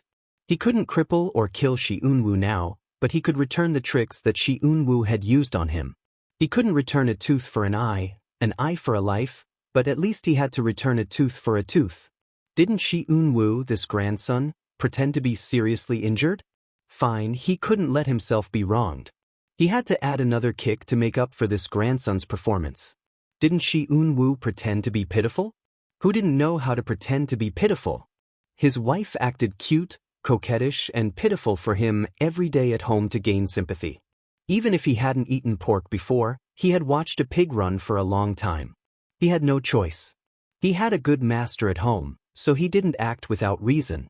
Jiang Zhao, that's all you can do. Let's see who can last longer. I'll keep you company. Jiang Zhao lay on the bed and stretched. Just by relying on the difference in treatment between us now? One on the bed, the other on the floor. Let's see who can lie down for a day. Eunwoo was so angry that he had to take deep breaths to suppress his impulse. He really wanted to jump up and beat up Jiang Zhao, but he was worried about Yi Er's footsteps outside. Yi Er dragged the doctor into the room. When Jiang Zhao heard the sound, he immediately turned to the side and curled up. He frowned in pain. Yi Er asked someone to carry Eunwoo to another ward. Yi Er did not notice Eunwoo's resentful and reluctant gaze. She quickly walked to Jiang Zhao's bedside and reached out to grab Jiang Zhao's hand. Tell the doctor, where are you hurt? Yi Er was really anxious. Jiang Zhao was a very boring person. She knew that this man was definitely a male chauvinist. Didn't all men who grew up in a place like the Qin family think that they were dying of manliness? Of course, Qin Fian was a weirdo. Jiang Zhao definitely thought that he was quite capable and manly. He was determined not to admit that he was seriously injured in front of a woman. The more Jiang Zhao did not say anything, the more Yi Er was at a loss. Doctor, why don't we just send him to take an X-ray? Yi Er was originally the one hospitalized, but now the roles were reversed. It was Jiang Zhao. Yi Er also stayed in the hospital. She simply asked Yun Hongwei to go back. She had to take care of Jiang Zhao when they went to pick up her brother tomorrow. When the time came, she would send someone to pick him up with her father. This way, it wouldn't affect each other. Jiang Zhao fought with Eunwoo and was injured. He definitely couldn't go to work, but the reason for his injury was actually acting bravely for a just cause in the report. The next day, Yi Er drew the curtains open to let the sunlight into the room. The withered branches and leaves outside were blown around by the wind. Other than evergreen plants like holly, it was really a bleak scene. Yi Er thought about Jiang Zhao's acting bravely for a just cause and was speechless. She didn't know what kind of righteousness this guy saw and what kind of bravery he had. She turned around and saw Jiang Zhao leaning against the headboard and reading the newspaper. She walked over and sat down. Yi Er said as she peeled an apple, "Hey, you really have the nerve to write such a reason for your injury. Even I feel embarrassed for you." Jiang Zhao looked indifferent.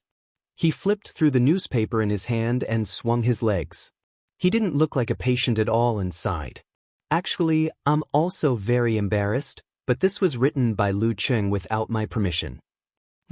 So this is Lu Cheng's fault? If Lu Cheng didn't write a leave for you, what are you going to report? Jiang Zhao thought for a moment. He flipped through the newspaper in his hand and continued reading. "I have to think about what kind of injury I suffered to get more compensation and a longer leave. It's best if it can be recorded so that it'll be beneficial for my promotion in the future." As he said that, he clicked his tongue. Lu Cheng is also brainless. How can he be so unskilled when applying for a leave of absence? I have to talk to him properly next time. My salary is so low. I should ask him to check if I have work-related injury leave that is 3 to 5 times my salary for a day of injury. Yi Er wanted to stab the fruit knife in her hand directly into the man's mouth and twist it until his intestines and stomach rot. He couldn't say such immoral things anymore. Aren't you afraid that someone will investigate you? Say that you made a false report? Oh. Jiang Zhao pursed his lips and shook his head childishly. I'm so scared. Ha. Yi Er decided to finish peeling the apple and stuff it into the man's mouth. That was the most important thing right now. Otherwise, if she let him continue being so smug, she would feel inferior. Jiang Zhao saw that Yi Er wasn't going to banter with him anymore, so he put the newspaper on his lap. Yunyi, you went to see that brat this morning, right? No. Yi Er handed the apple in her hand to Jiang Zhao. I plan to go take a look later. Just like how I cut it yesterday. Jiang Zhao glared at Yi Er and said angrily. Yi Er started cutting the apple again. Jiang Zhao said coldly, when I was injured and hospitalized, if you dared to take a step out of my room, I'll teach you a lesson. If you don't believe me, you can try. You were the one who injured him. He didn't hit me? Take a look for yourself. Am I not injured? What's more, that brat Shi Unwu is a wolf in sheep's clothing. I told you to stay away from him, not discuss it with you. Yi Er's expression changed. Unwu was a special person to her.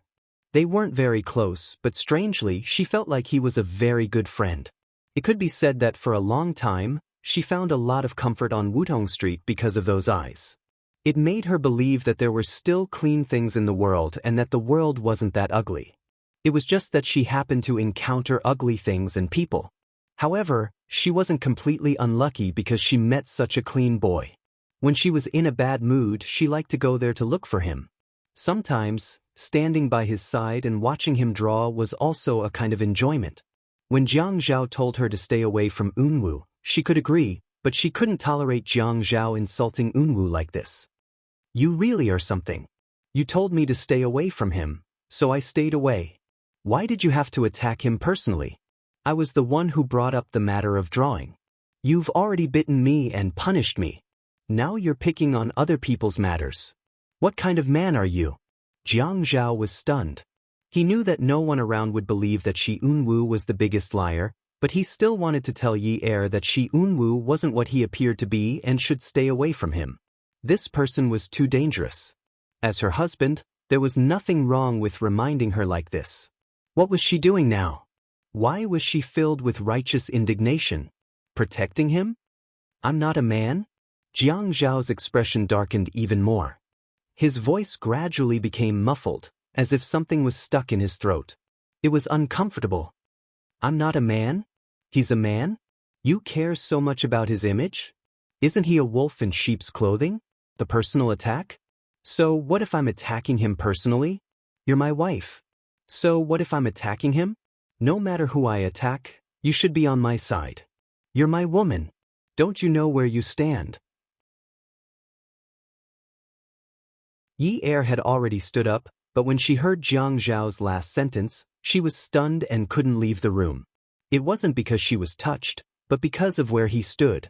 Her position had always been that she had to obey him. Otherwise, everything that happened to her would become unbearable. Someone would come and snatch her younger brother away. Someone would immediately send her father to prison. She relied on him to make a living. Suddenly, she remembered what Xiao Yiqiu had said. She was right. Women were useless and deserved to be bullied. A man could kill and seize with a wave of his hand. You had no right to argue with him about who was right or wrong. You had no right to argue with him. What he said was the rules. His rules were the rules. Yi Er lowered her head and sat down. She continued to slice the apple. She had always been able to tolerate it. It wasn't the first time he was being unreasonable. What was there to be uncomfortable about? He had said before that she shouldn't think too highly of herself and shouldn't be calculative with him. She placed the sliced apple next to Jiang Zhao's mouth. Jiang Zhao looked at Yi Er and suddenly felt like burning the house down. No matter how angry he was, she could choose to ignore him and treat him lightly. A 19-year-old girl actually had such skills. She definitely wasn't human in her previous life. Thinking about what Yun Hongwei had said, did he really wrong her? What did he do to make her feel wronged? Ever since she got together with him, he didn't even ask anyone to take care of her younger brother. He was just waiting for her. When she said that she missed her father, he would think of a way for her. Although he wasn't completely acquitted, being released for medical treatment was much more comfortable than being in prison. He also asked Zhuang Yichen to speed up the investigation of the opponent. He saw that the house she lived in was small and old. He had long wanted to change it to a bigger one. After all, she used to be Mississippi. Even if she wasn't a miss from a wealthy family, He had a reason to let his woman live a better life. He had never shortchanged her in food and clothing. He didn't even give her living expenses. Instead, he gave her one of the company's dividend cards and never asked how much she spent. He tried his best to get closer to her family. He brought her younger brother to the amusement park and was polite when he spoke to her father. He never put himself in a high position. But the feeling he got from her was that when it came to a critical moment, she immediately obeyed him with the attitude that he was still useful to her. She really didn't feel that he was good at all. He didn't even know how she would treat him after the incident with her father was over. Reveal her true colors? Jiang Zhao suddenly had a self-harming thought. This day would come soon. He really wanted to fight with her. He really wanted to know how she would bare her fangs and brandish her claws to him when he was no longer of any use. Yunwu's ward was on the 4th floor. Shi Zhentian rushed over after receiving Yi Er's call. He was so scared that his soul almost left his body. Only he knew that Yunwu's heart had been replaced. He was most worried about whether his life would be in danger after being beaten like that. The family doctor naturally followed him, but Yunwu refused to be discharged and insisted on staying in the hospital. If it was anyone else who had beaten Yunwu, he would have killed that person's entire family if they dared to lay a finger on him. But it just had to be Jiang Zhao. Jiang Zhao was also hospitalized. Since ancient times, beauties were trouble. Beauty novels, Hongcha 866.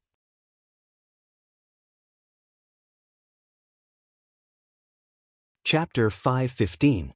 Yunwu said generously, "Grandpa, this isn't a matter of whether I can bear it or not. I once drew a nude picture of Yi Er, and Jiang Zhao knows about it.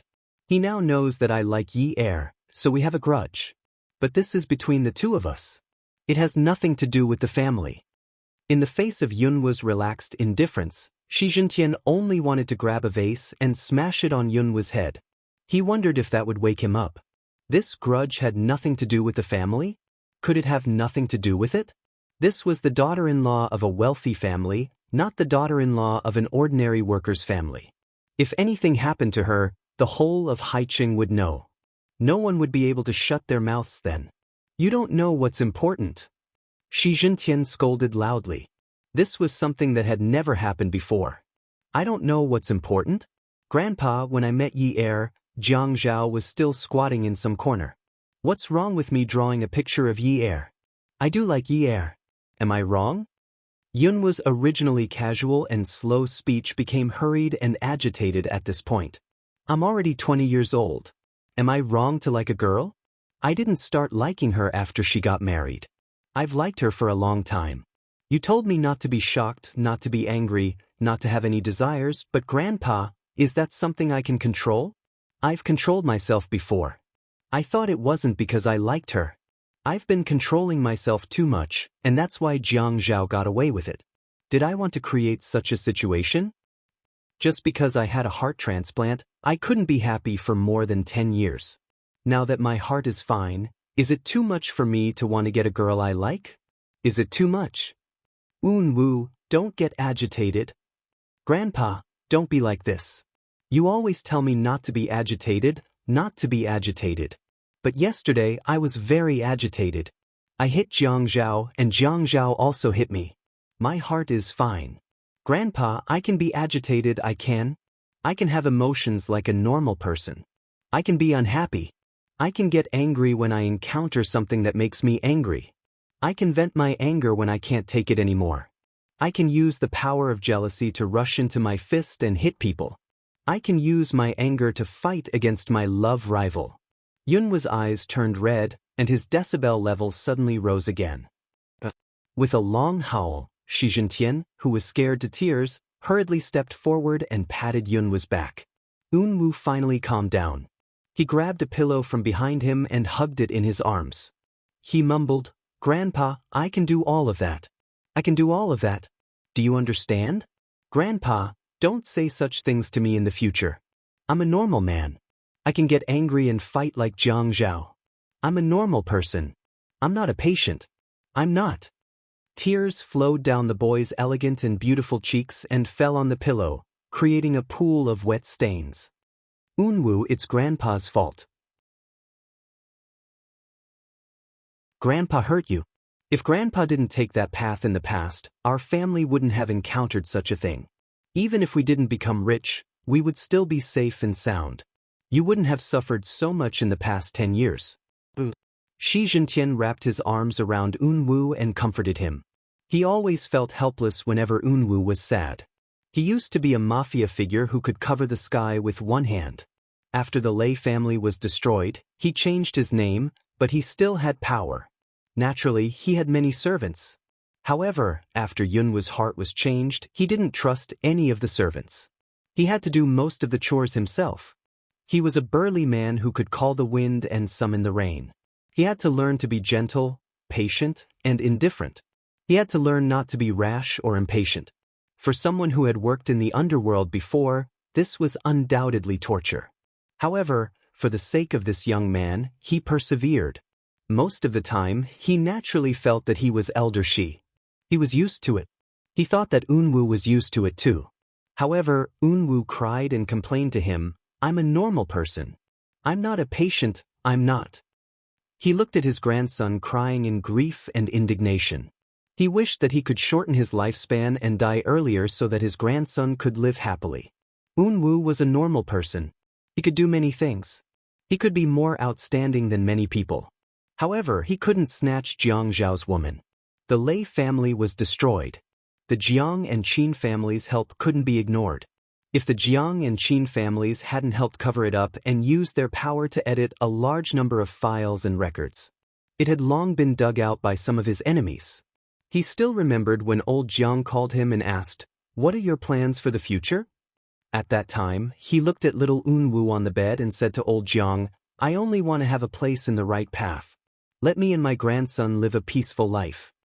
Old Jiang asked, "Do you think it's reliable to change your name?" He said, "Change your surname to Shi.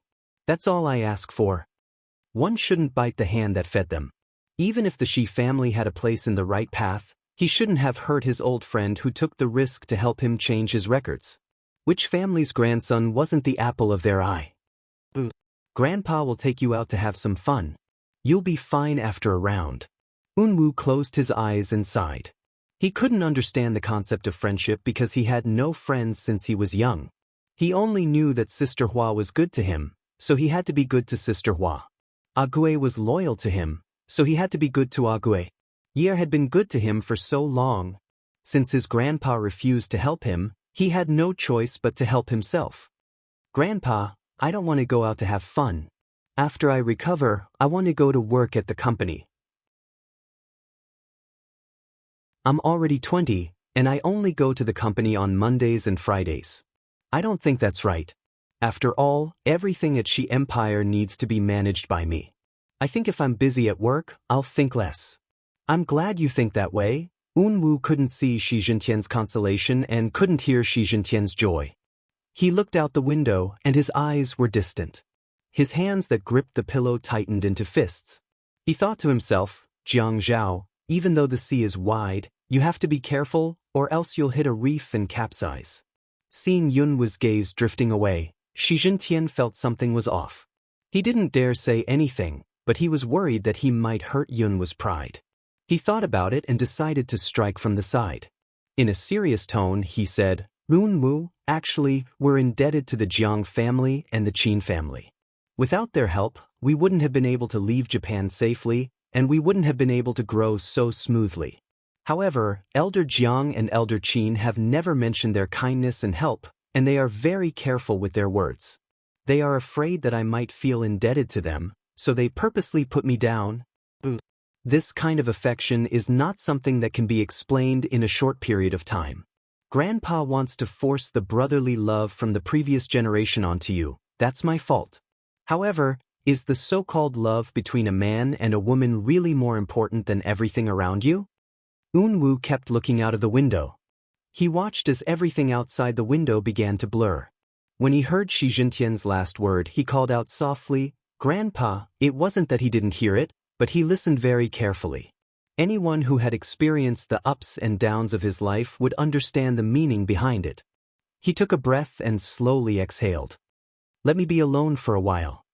Unwu put the pillow down, lay down, pulled the quilt over himself, and closed his eyes. Let me be alone for a while. Shi Zhentian nodded. Okay, Grandpa will go out first. Prosecutor's office. Ouyang Yen was wearing a navy blue inspector's uniform with a small badge pinned on her chest. Her hair was tied up at the back of her neck, and she held a file in one hand in front of her chest. The sound of her black ordinary 5-centimeter high heels walking on the smooth and clean floor was fast and powerful. She walked forward with her head held high and her chest puffed out. She looked straight ahead and said to Zhu Yu, a female colleague beside her, since someone reported Yun Hongwei's case, it should be investigated. Moreover, it should be investigated deeply. Zhu Yu also quickly followed Ouyang Yen. But Inspector O, this matter? Zhu Yu looked around and whispered, let's go to the office and talk about it. Ouyang Yen was a rare beauty in the inspection department. When she was at work, even if her gaze was very firm and she talked about business with a very serious expression, her voice was still very gentle.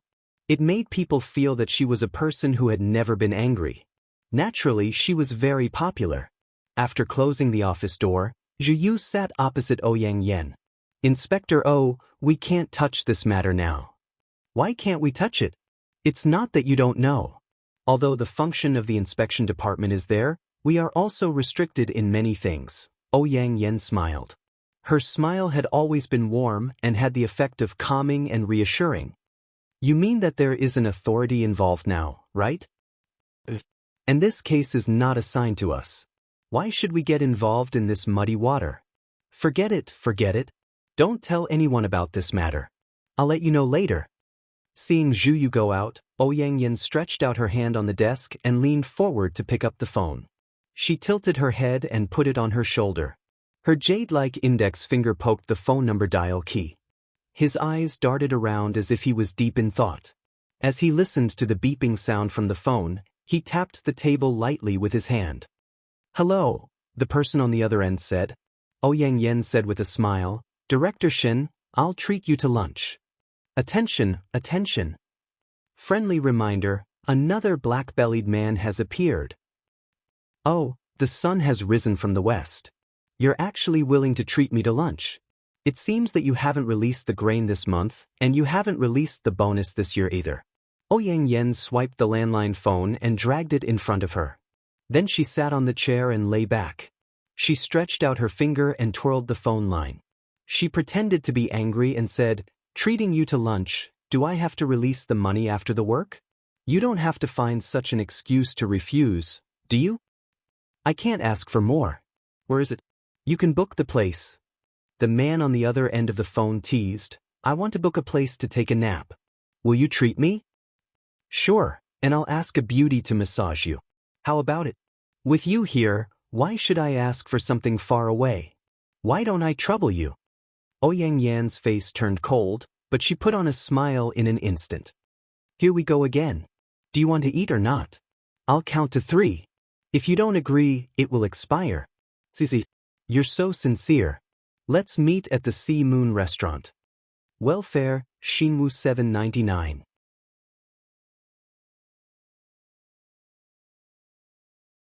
Chapter 516. Shen Kai was Ouyang Yan's senior. They both majored in marine biology. He was now the head of the procuratorate. He pursued Ouyang Yan in university, but at that time, Jiang Zhao and Ouyang Yan had a good relationship. No one could get in between them, whether they coveted Jiang Zhao's sister or Ouyang Yan's brother. So at that time, there was a saying in Ocean University, childhood sweethearts are scourges, and the scourges are rooted in Ocean University. The boys thought that Jiang Zhao was a scourge, while the girls thought that Ouyang Yan was a scourge. They even started a war of words in the forum. What is Ouyang Yan? She pretends to be 13. Look at her, 13 is not enough. You men just like green tea bitches. Jiang Zhao is a scourge? Is he worthy of Ouyang Yan? Look at you women. Their brains are full of sh*t. Why would they fall for such a block of ice? These were considered light. The more serious ones were being attacked, splashed with leftovers, and splashed with ink and juice. These were considered high-level treatment. In the years since Ouyang Yen left High City, Shen Kai would send her emails from time to time to ask about her recent situation. He didn't know that one day, this woman suddenly came to the inspection department and became his subordinate. The news that followed was that Jiang Zhao got married. The bride was not Ouyang Yen. This was good news. Flirting with Ouyang Yen every now and then was a compulsory lesson for Shen Kai. If Ouyang Yen invited him to dinner, she must have something to ask him. He didn't believe that she would invite him to dinner because she missed him. Therefore, he deliberately dawdled and looked at his watch until Ouyang Yen called to rush him. Only then did he walk up the stairs leisurely. Pushing open the door of the private room, he saw Ouyang Yen taking off her uniform jacket and hanging it up. The uniform of the inspection department was ugly.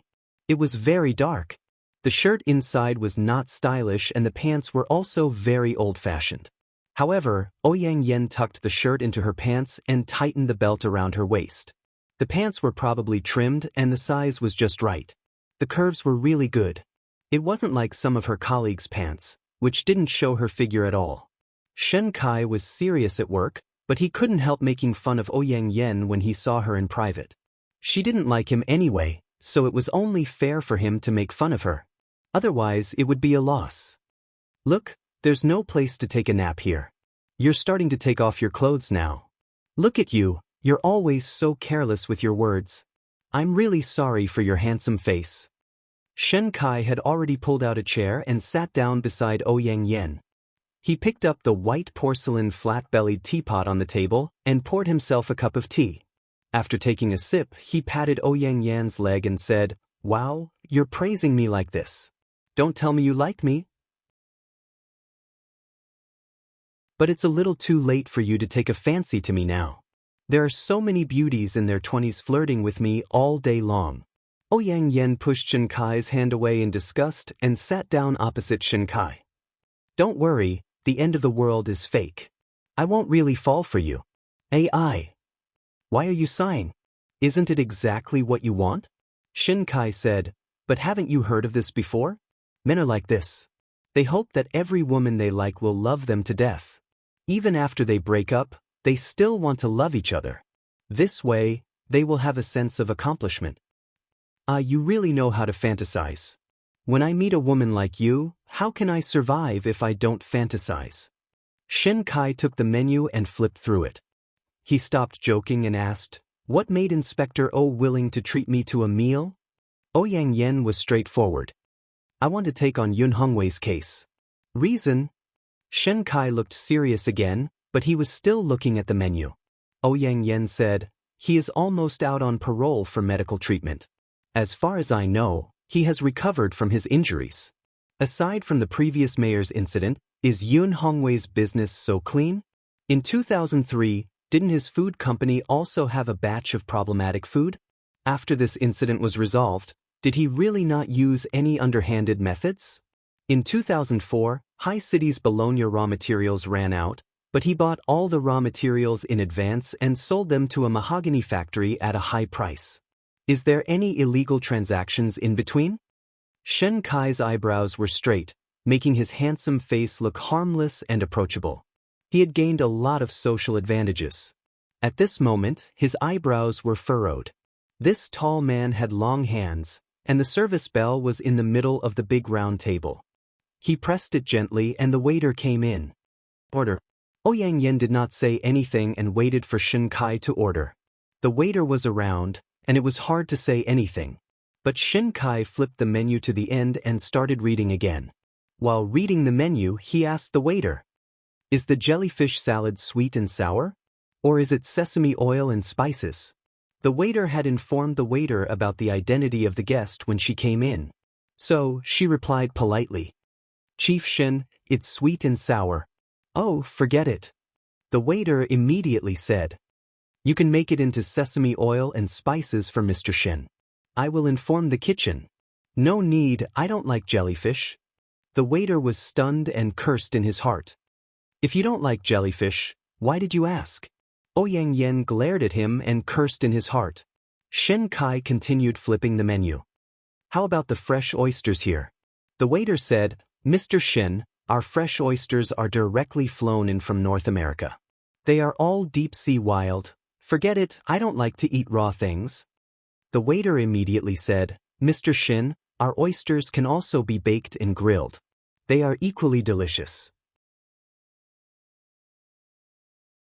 Shin Kai shook his head regretfully. No need, I don't like to eat oysters. The waiter and Ouyang Yen were petrified. All right, I know that your sea cucumber is good. I heard that the soup has been left for a long time. Shin Kai closed the menu and tilted his head to look at the waiter standing beside him. The waiter thought, this business is not going to fail, right? There was hope this time. Yes, Mr. Shin. Our sea cucumber is the most famous in High City. The chef's soup uses more than 70 secret ingredients, and it has to be left for 3 days. Forget it. Didn't they say that it's not good to drink water that has been boiled for a long time? Besides, the soup is still the same. Scallops, old chicken, bones, and some other things. More than 70 kinds of ingredients? Why don't you say 700 kinds? The waiter already wanted to hold the table, but the restaurant's rules forbade the waiter from touching the table. They couldn't appear lazy, but she really wanted to give the head of the procuratorate a hammer. Don't think that she couldn't do it just because he was good-looking. She relied on commission to make a living. Was it easy for a worker like her who relied on part-time jobs to earn some extra money? Unless he was willing to be her boyfriend, she wouldn't care about the commission. Alright, don't think too far ahead. The most important thing was to attract business. When doing business, one had to welcome customers from all directions, including those who were picky. The waiter flashed 8 teeth. Mr. Shin, it's impossible to have 700 kinds of ingredients. The pot isn't that big, but I definitely can't get the recipe. After all, this involves intellectual property. These 70 kinds of ingredients should be our master's secret ancestral recipe. Speaking of which, it's really mysterious. Shin Kai could tell that the little girl seemed to be somewhat dissatisfied with him. Her tone sounded a little disdainful and a little aggressive, so he made a sound of surprise. When did you hire a little sister with such a big mouth? The waiter chuckled.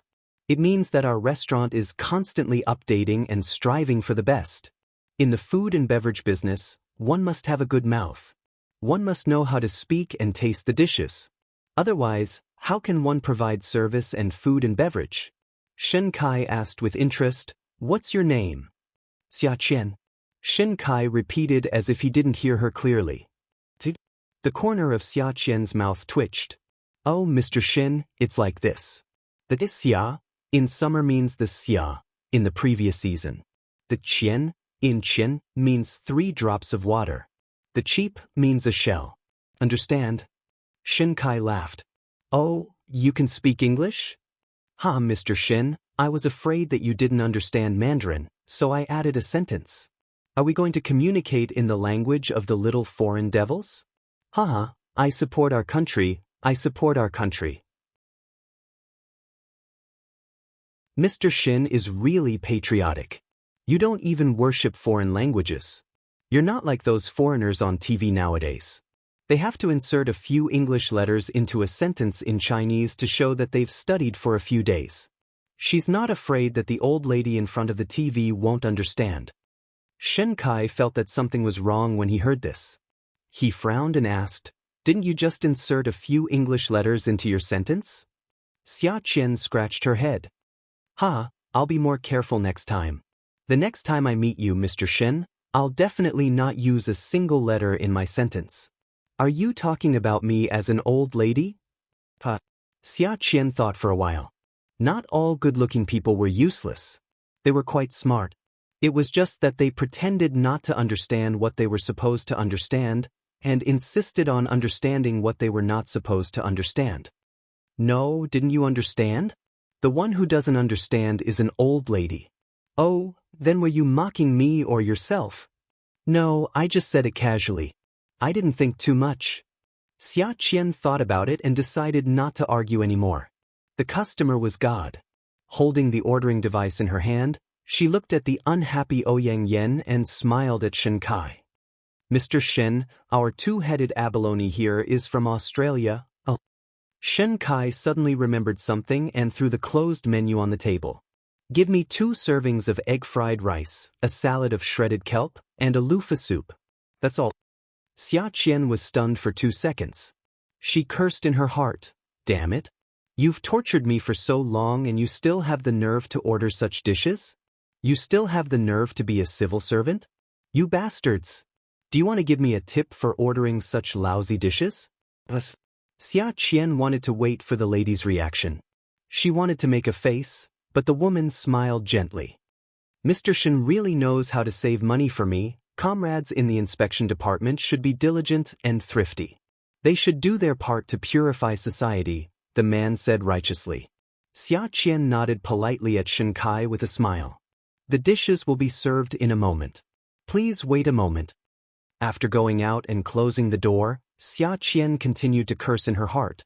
So you can't do business when a woman is treating you. Women are all stingy and petty.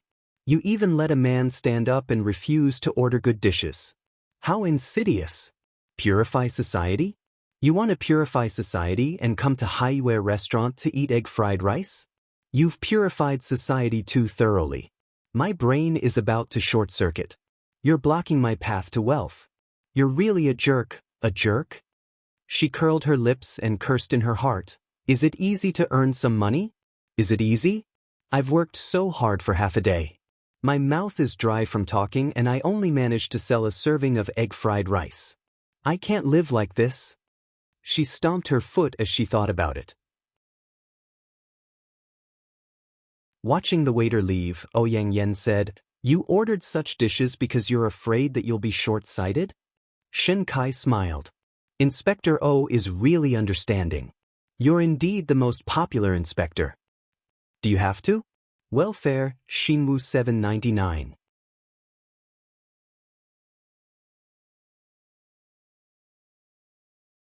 Chapter 517. That's right. Now that you're thinking of ways to send Yun Hongwei back, what benefits can I get? The eldest daughter of the Yun family had a falling out with Jiang Zhao because of this matter. I just happened to be helping them out and doing you a favor. Shen Kai simply leaned back in his chair and crossed his arms. Hey, Ouyang Yen, although I'm an honest person, that doesn't mean I'm stupid. I'm not stupid. Why should I do such a thankless thing? Ouyang Yan's mouth stiffened. What benefits do you want? Shen Kai shrugged lightly. You think I'm stupid, but that doesn't mean you're stupid. You're very smart. You know very well what benefits I want. Even if I want this benefit, you won't give it to me. Why say it out loud and hurt your colleagues' feelings? Ouyang Yen realized that the men around him were all old and cunning. The things they had when they were young were all gone. Each one was more calculating and more realistic than the other. You're so direct. Shen Kai laughed out loud. Do you like tactful ones?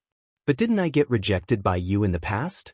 It's just that I can't get it, so why should I be stubborn? Am I right? Ouyang Yen said, Now I realize that what you said is quite right.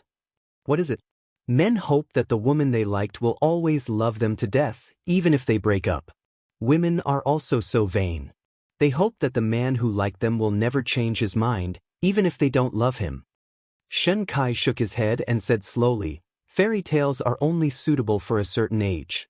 We remember all the fairy tales we read when we were young, but now, if we think about those stories again, we'll only smile. Those books will be treasured and placed on the bookshelves. But at our age, it's impossible for us to open them again and read them carefully and with relish like when we were young. The books we like at this age are inclined towards philosophical thoughts, social life, economic development, and self-cultivation, but they will never be inclined towards fairy tales. Ouyang Yan's face stiffened. She felt that Shen Kai's words were like ice being scooped up from the river in the dead of winter and smashed into the depths of her blood vessels. Her whole body was frozen stiff. What was she? The fairy tale in Jiang Zhao's heart? I can't go back anymore? She didn't believe it. Shen Kai's lips parted as though he had seen through her. Yun, you've really missed out on Jiang Zhao. He's in the same batch as me. If you had been with another guy back then and I felt that you had rejected me, I would have pursued him. But with Jiang Zhao, there's no need to fight over him. He's too stubborn. At that time, you had your eyes set on him. None of us would have had a chance. You dumped him in front of everyone in Ocean University. Everyone in Ocean University knows that you two have a good relationship.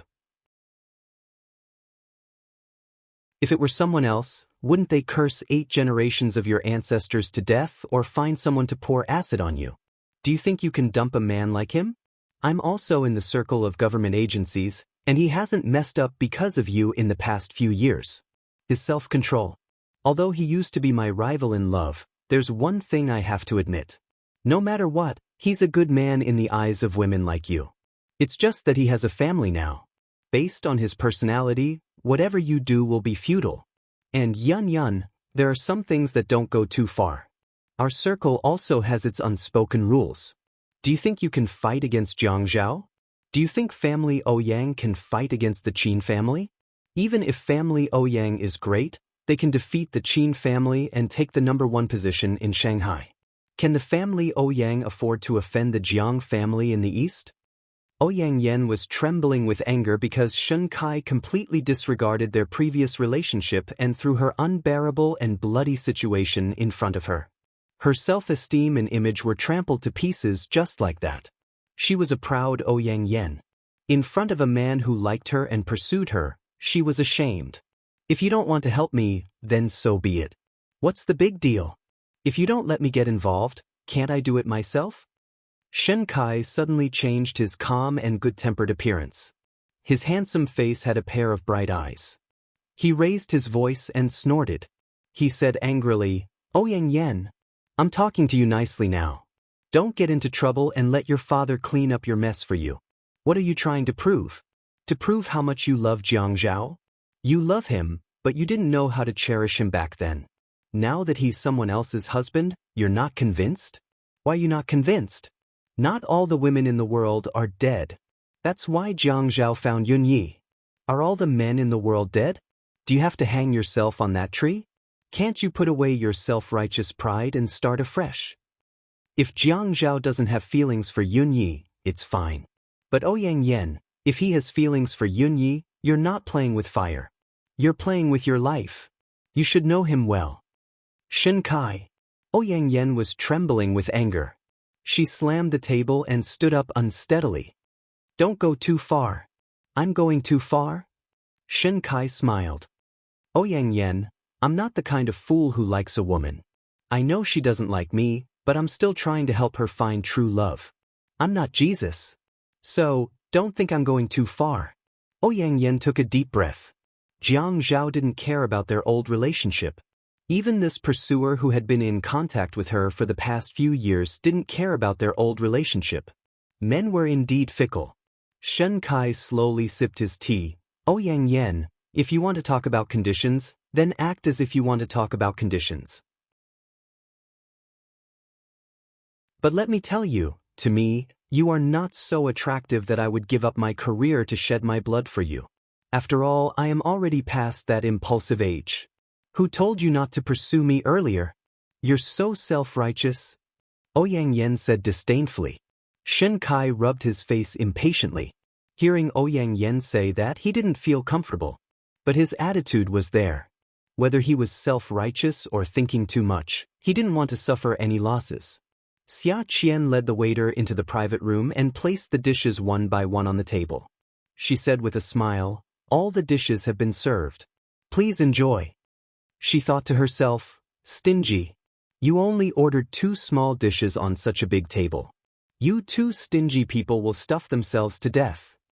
Shen Kai took a thick Korean steel spoon and scooped up a spoonful of egg-fried rice. "Your service here is pretty good. I'm not dissatisfied with the egg-fried rice." Xia Qian served the dishes. She crossed her hands on her stomach and stood in a standard posture. "Mr. Shin, what are you saying? The customer is God. You can't measure the customer's status by the dishes they order." She thought to herself, "It's bad enough that you ordered such lousy dishes, but you still said such immoral words. Do you know how hurtful your words are? Stingy." By the time Xia Qian finished speaking, Shen Kai had already swallowed a mouthful of egg-fried rice. He nodded repeatedly to express his approval. "That's good. In the future, I'll come here at noon to order egg-fried rice, shredded kelp, or tomato and egg soup for my work meal. These dishes are very affordable here." Xia Qian still maintained her smile. Every returning customer is our Ocean Moon restaurant's honor. What's more, a regular customer like Mr. Shin even ordered a lunch here. Ocean Moon restaurant is very surprised. Shin Kai put down his spoon. He didn't look at Ouyang Yen, who couldn't eat a single mouthful of rice. He tilted his head and asked Xia Qian, "Little sister, you really know how to talk. How long have you been working here?" "A month. I've never seen you." "I'm in the middle class because my classes are basically in the afternoon this semester." "Oh, school?" "Yes, a part-time job. Ocean Moon Restaurant is actually recruiting temporary workers." Shin Kai frowned. Xia Qian said confidently, "It's a big company that doesn't stick to one type of talent. The manager thinks that it's not easy to find a high-quality waiter like me. Even if I'm only in the middle class, she still wants me." "Are you sure your surname is Xia and not Wang?" Xia Qian studied media, so her brain reacted quickly. She immediately understood that Shin Kai was deliberately mocking her as Old Lady Wang. In the service industry, one had to endure all kinds of customers unless one had no backing and couldn't bear it anymore. Only then would one go to the manager. Of course, if one had a backing, one had to endure it even if one couldn't bear it anymore. This was because it was useless to go to the manager. The manager would rather fire you than cause trouble for the restaurant. Xia Qian's lips curved. "I don't think I'm that old, so my surname is just right. When I'm 60, I'll change my surname to Wang. That's more appropriate." "Ha, interesting. After Xia Qian left, Ouyang Yen was still so angry that she refused to eat. Shen Kai held a spoon and said to her, "If you bring up Yun Hongwei's case in 2003, you'll be causing trouble for yourself. This industry isn't small, but it's not big either. You can't dig too deep into it. Once you do, the roots will be intertwined and the vines will be intertwined. If you want to dig deeper, you'll have to cut off the roots above. But the roots above are the roots of other trees. Is this something you can just cut off?" The person who helped him get rid of the media was the director of the provincial TV station. Now he's been promoted, but this person was able to become the director because of your father's support. Ouyang Yen felt a chill in the soles of her feet. It kept drilling into the crevices of her bones, and it was getting higher and higher. Her knees were so cold that she couldn't move them. She reached out and rubbed them. Shen Kai slowly took another bite and drank some soup. Seeing that Ouyang Yen didn't dare to make a sound and had no more food in her mouth, he continued, "When the news of the 2004 tsunami came out, he immediately saw that the price of pineapple was going to rise, so he bought almost all of the pineapple in Haicheng. After that, he sold it to a mahogany furniture manufacturer at a high price. He was indeed very business-minded. Not only did he take out all his living expenses, he even went to the bank to borrow a huge sum of money. Do you know who approved this huge sum of money?" Ouyang Yen trembled. Her voice was very soft. "Who do you think it could be?" "It has nothing to do with my uncle." Ouyang Yan's intuition told her that Shin Kai was definitely going to say that it was someone from the family Ouyang. She didn't believe him. Shin Kai smiled faintly and said with a hint of provocation, "Your uncle approved it. When your uncle approved this sum of money, didn't he have any tricks up his sleeves? After all, that sum of money came so quickly. Others might not know about the unspoken rules of this circle, but how can we not know? Your uncle is now in the headquarters. Once this matter is dug out, will it really benefit you? Yun, don't put on a righteous face to bring someone to justice. Let me tell you, people like you, me, and Jiang Zhao were thrown onto this path. To put it bluntly, we were thrown onto this path to serve our family Ouyang. Although it's not right for me to say this, you know best that your father pushed you onto this path to make things easier for the family Ouyang, not to cause trouble for them. If your father really wanted you to Wu Yu's carefree life for the rest of your life, he would have let you be a teacher and not come to the procuratorate. The procuratorate isn't a government office with a lot of money. You know that very well. Welfare, Song Shu 566.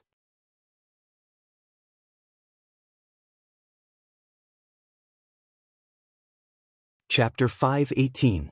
Every son and daughter of a prestigious family in Sea City should not be calculative about their own gains and losses. They should place themselves on the chessboard that is most beneficial to their family and be a good chess piece until they walk out of the chessboard. This is your mission, don't forget it.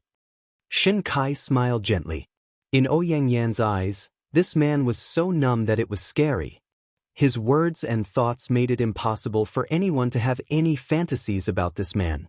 Although he was good-looking and tall, such a realist man was too scary. Ouyang Yan was unwilling to give up. Her purpose in coming here was just to give a simple explanation, but in the end, she was blocked by Shin Kai to the point that she couldn't discuss in depth how to solve the case. He even strangled her ideas and didn't give her any chance to make a comeback. Chess piece? She never thought that she would be in such a situation. A chess piece of her family? She was a proud Ouyang Yan. She felt that she could choose her life. In fact, as Shin Kai said, she could not choose her life. She had no choice. As far as Shin Kai was concerned, the reason why he said all this to Ouyang Yan was because he liked her. If it was someone else, he wouldn't even bother to say anything. If you want to provoke others, if you want to stir up trouble, that's your business. It has nothing to do with me. But outside, he would have the image of upholding justice. Ouyang Yan was too involved in this. It was not good. He was really worried that one day she would cause trouble and he would not have the heart to save her. In order to take precautions, it was better to remind her earlier Jiang Zhao was angry with Yi Er before. Yi Er directly categorized Jiang Zhao as a petty man in her heart. People said that only a man with a big heart could achieve hegemony. Logically speaking, a man like Jiang Zhao was definitely young and promising. In the past, he was also a big shot with a high position and a generous salary. But behind closed doors, his annoying temper was really unbearable. She did not know if it was because of the change in her feelings that she had higher expectations of him, or if it was because he was a petty person by nature. People said that a flash marriage sounded romantic but was not reliable. The main reason was that when two people really got along, the other party's bad habits would always be exposed. Until both parties could not take it anymore and divorce in the end. Of course, there were also those who were very happy. Yi Er's tolerance had been honed over the past 2 years. She felt that Jiang Zhao had picked up a great bargain. Otherwise, he wouldn't have been able to find such a good wife even if he had transmigrated to a primitive society. What do you want to eat for lunch? Jiang Zhao ignored Yi Er and glanced at her. He turned over and read the newspaper on his side. What kind of name is that? She didn't even bother to call him hubby.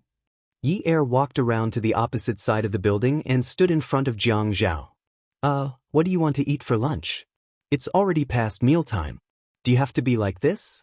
Are you not hungry? Jiang Zhao turned over again and flipped through the newspaper. However, the man's expression was relaxed and he didn't seem irritated at all. Yi Er raised her head and silently swore in her heart, Jiang Zhao, you ungrateful thing. Just you wait. When I become the owner one day, you'll be in trouble. Yi Er started to walk around the building again.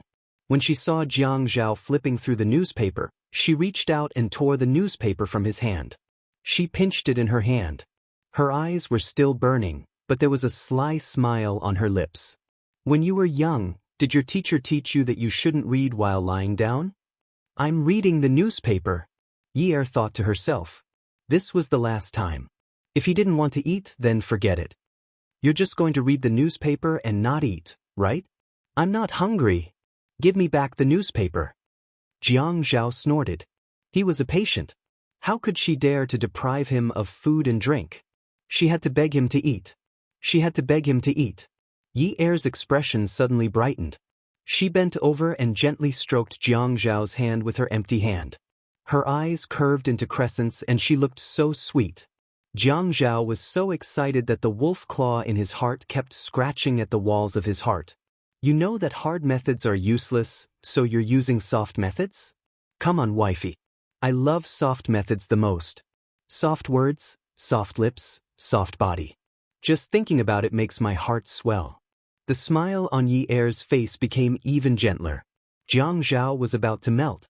He couldn't help but smile. who knew that another hand would send a newspaper to him. The woman's voice was soft, but she didn't send him soft lips or send him angry words. Sir, I know that you're busy with official business and have no time to spare.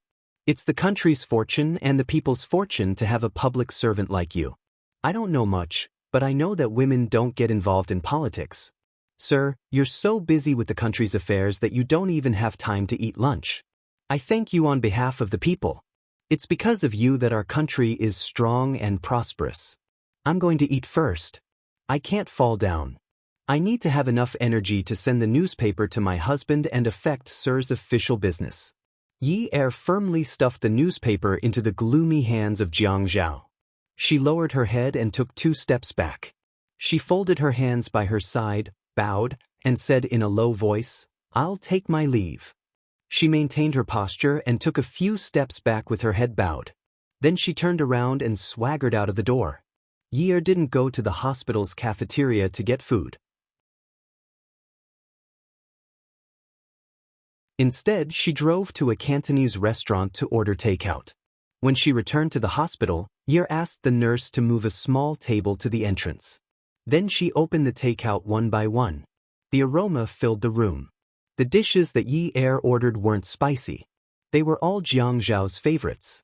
Wow, the core of this oyster sauce vegetable is so tender. The core is so fresh. The stock is so tender and refreshing. Wow, the goose feet are so good. They're so soft and fragrant. How come I didn't realize that the winter bamboo shoots, pig stomach, and sea cucumber soup in Cantonese hui hui is so fresh? Jiang Zhao sat up from the bed with a whoosh and threw the newspaper on the bed. Don't you know that we shouldn't talk when we eat? Shut up. Yi Er drank the soup very loudly. She made it sound like she was drinking soup from a century-old pot. Sir, please handle your official business properly, Jiang Zhao thought to himself. What kind of sin did I commit? He didn't believe that he would be forced to step down by a little wench. He laid his head down and tried to sleep. However, he couldn't fall asleep. It was already 3 o'clock. He was already hungry. After being angered by that woman, he became even hungrier. His stomach was full of air. When he exhaled, he felt as if his chest was pressed against his back. Especially when the room was filled with the aroma of food. Coupled with that woman's explanation, he couldn't bear it anymore. Bring it to me. Jiang Zhao sat up and propped the pillow on his back. He leaned against the bed like a master. He pulled out the simple folding buffet table by the bed and placed it in front of him. He knocked on the table and said generously, "I've finished my official business. Let's eat." Yi Er took the takeout boxes one by one and placed them on the small dining table for Uncle Jiang Zhao. As long as Jiang Zhao was willing to eat, she didn't care if she had to suck up to him. She took off her shoes and sat on the bed, ready to eat with Jiang Zhao. Jiang Zhao looked up and glared at her. Don't you know the rules? When your master is eating, you can only watch. You can only eat when your master is done. Yi Er knew that Jiang Zhao was seeking revenge, so she went along with it. In any case, she had just eaten a little and wasn't hungry anymore. She just went along with what he wanted. She blinked her watery eyes pitifully, like a pitiful puppy wagging its tail. She shrunk her neck and curled her body. She knelt on the bed and retreated until she reached the end of the bed. She said in a childish voice, "Milord, this concubine knows her mistake. I won't do it again." Jiang Zhao was in a good mood. He picked up the spoon and drank a mouthful of soup. He nodded and shook his neck. It was really good. He beckoned Yi Er over. "Come here. I'll give you a mouthful of soup." Otherwise, wouldn't it be a joke if people said that I, the magistrate of Haicheng Prefecture, didn't even give my wife a mouthful of soup? Yi Er knew that Jiang Zhao was like this. She just had to obey him a little. She crawled over again. "Thank you, master." "Open your mouth." Yi Er Gigai opened her mouth. "Stretch your neck over." Yi Er Gigai stretched her neck over. Jiang Zhao scooped up a spoonful of soup and smiled at Yi Er. Little pug. If he went on a business trip in the future, he had to raise a little pug to bring along with him. No, how could that be the same? Even if he went on a business trip, he had to bring her along. Yi Er was still waiting for the master to give her a mouthful of soup. She didn't expect the master to pour the entire spoonful of soup into her mouth. She didn't expect him to trick her at this critical juncture. Forget it, he was injured. He was the master. Just as she was about to retract her neck, her entire chin was firmly held by the master. The man's mouth pressed down on hers and poured the entire spoonful of soup into her mouth. Yi Er's eyes widened. Your sister? Did you King brush your teeth before eating? Jiang Zhao put down the spoonful of soup and pinched Yi Er's lips with both hands. He said, swallow it. Swallow it. I dare you to spit it out. Yi Er shook her head and refused. She couldn't take it anymore. The kiss was a kiss, all right? How dare he pour the soup in his mouth into her mouth? This was different from kissing, all right? It wasn't the same, all right? Jiang Zhao panicked. This woman actually despised him. She dared to despise him. He was going to teach her a lesson. She was still so young and she was already despising him. In another 10 or 20 years, how much more would she despise him? Forced by Jiang Zhao's strength and tyrannical gaze, Yi Er finally gave in. She held back her disgust and swallowed it down. She wanted to quickly drink another spoonful of soup to ease her disgust. Jiang Zhao saw through her thoughts and immediately grabbed her hand. He said seriously, Yi Er, I've seen through you today. I'm just suffering from some external injuries. I just let you eat something from my mouth and you're already so disgusted. If I catch a cold, will you be afraid of being infected and hide thousands of miles away? Hey, I didn't mean that. You didn't? Look at you. You're about to vomit and you're still saying that you didn't. Jiang Zhao's face turned red. It was too embarrassing to argue with his wife about this. Whose wife was like this? Yi Er felt that her husband had always been a piece of iron. Although he was more childish than before when they were alone, the nature of a piece of iron would never change. She would be at a disadvantage if she went against an iron plate. This was an experience and also a lesson. All right. I already said that I didn't. It's just that I can't accept it all of a sudden. If I were like this, would you be able to take it? Don't you know that you shouldn't impose on others what you don't want to be done to you? Jiang Zhao was in a bad mood. Yo, you also know that you shouldn't impose on others what you don't want to be done to you? An uncultured person isn't that scary, right? Please, although I didn't go to university, I went to elementary school, middle school, and high school, right? I know basic Chinese, right? Unlike you, who only knows the 3 representatives, the 3rd plenary session, the National People's Congress, and come and see, Song Shu 566.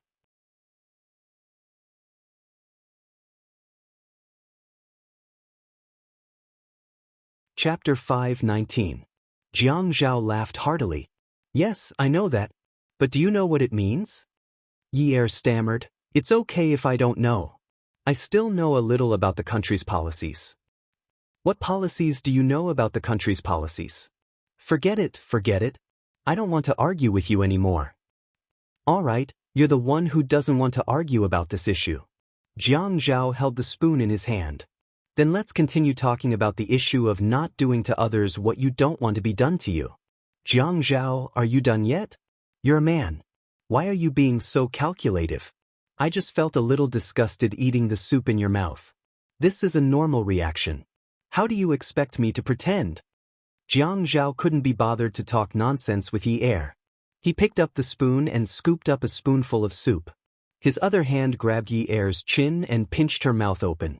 He blew on the soup in the spoon and poured it directly into Yi Er's open mouth. He pressed his own mouth against hers and swirled his tongue around. After letting go of Yi Er, he continued to eat leisurely. He didn't feel any discomfort. Jiang Zhao responded to Yi Er's disgusted reaction with a contemptuous attitude. Yi Er knew that she was in the wrong. She looked at Jiang Zhao and said fawningly, Your Excellency, no matter how you want to punish me, I won't dare to have any resentment. All right, you said it. Yi Er nodded furiously.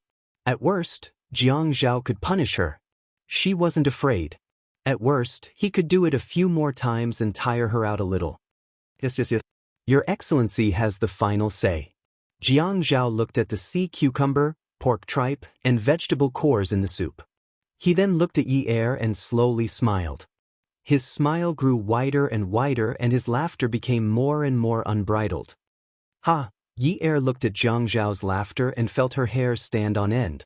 Can you imagine what it would be like if you said, "Your Excellency has the final say," to a big shot that you had just offended, but that big shot didn't say anything and just laughed unbridled?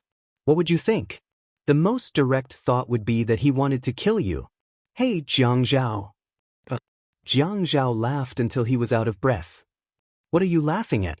Yi-er asked timidly. Jiang Zhao covered his face with both hands and pushed it up until his hairline. He then pressed it down along the top of his head and stretched lazily. With a naughty smile, he said, "Aren't you disgusted by the soup I fed you?" Yi-er was kneeling on the bed. When she heard what Jiang Zhao said, she immediately put her hands on the bed and moved back to the end of the bed. She waved her hands frantically and said, No, I was wrong. I deeply realized my mistake just now. Really, I swear." Yi-er didn't know how Jiang Zhao wanted to punish her, but she knew it wouldn't be a good thing if he told her directly. Yi-er sat up straight and said in a dignified manner, "Dear, before we got married, I told you that even if we can't help each other in need, we can still treat each other with respect. In fact, I think we can be considered as helping each other in need now. Because I drank the soup in your mouth and you drank the soup in my mouth. Isn't that the best way to explain how we helped each other in need?" Jiang Zhao nodded as if he understood. Yi-er suppressed her heart, which was about to jump out of her chest. She continued to persuade him, "Dear, the two of us are so happy. Look, the two of us who helped each other in need died in the end. The two of us have meat to eat and soup to drink. How happy is that, right?" Yes. Jiang Zhao agreed with a smile. Yi-er panicked even more.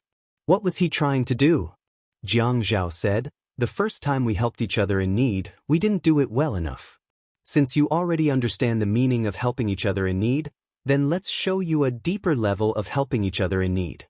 I think after this, you won't be able to throw up even if you want to." Yi-er's brain exploded with a dull thud.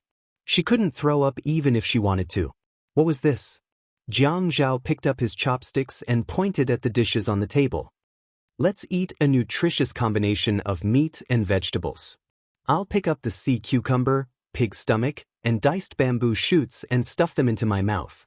I'll chew them until they're soft and then feed them to you, okay?" As soon as Jiang Zhao finished speaking, Yi-er immediately covered her mouth. She was about to throw up. No, she couldn't stay here any longer. If she stayed any longer, she would be played to death by this asterisk.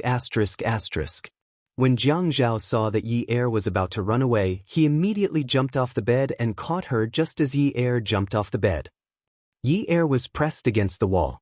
She knew that even if she didn't die today, she would be crippled. She curled her lips and reached out to pinch the hem of Jiang Zhao's shirt. She shook it slightly. Dear, I was wrong. I was really wrong. Dear, I'm still young. I can be forgiven for being immature. Don't lower yourself to my level, okay? Hubby, softly called out to her husband. Jiang Zhao pressed Yi-er against the wall. The smile on his face relaxed. He carelessly combed Yi-er's hair and said in a serious tone, "Dear, being young is not an excuse for making mistakes. It's also not a reason. A married woman follows her husband. As your guardian and husband, I have the responsibility and obligation to educate you on your mistakes. Dear, you have a lot of vague and even confusing concepts about life. But it doesn't matter. We can find the right direction through our mistakes. We can also find the right way through our mistakes. So, it's okay to be wrong once, but we can't make the same mistake again." Yi-er nodded, and nodded again. She almost kowtowed again. "Do you right? You're indeed a great thinker, a revolutionary, and an artist. Dear, look at you. Your old habits are acting up again. You need to be honest with your comments. If you go overboard, you're exaggerating. As an artist, I will at most study your body art. So, I don't deserve the honor of being an artist." Yi-er gritted her teeth. Damn it. What do you not deserve? Yes. I went overboard. I'm sorry, dear. It's okay. Let's get back to the topic.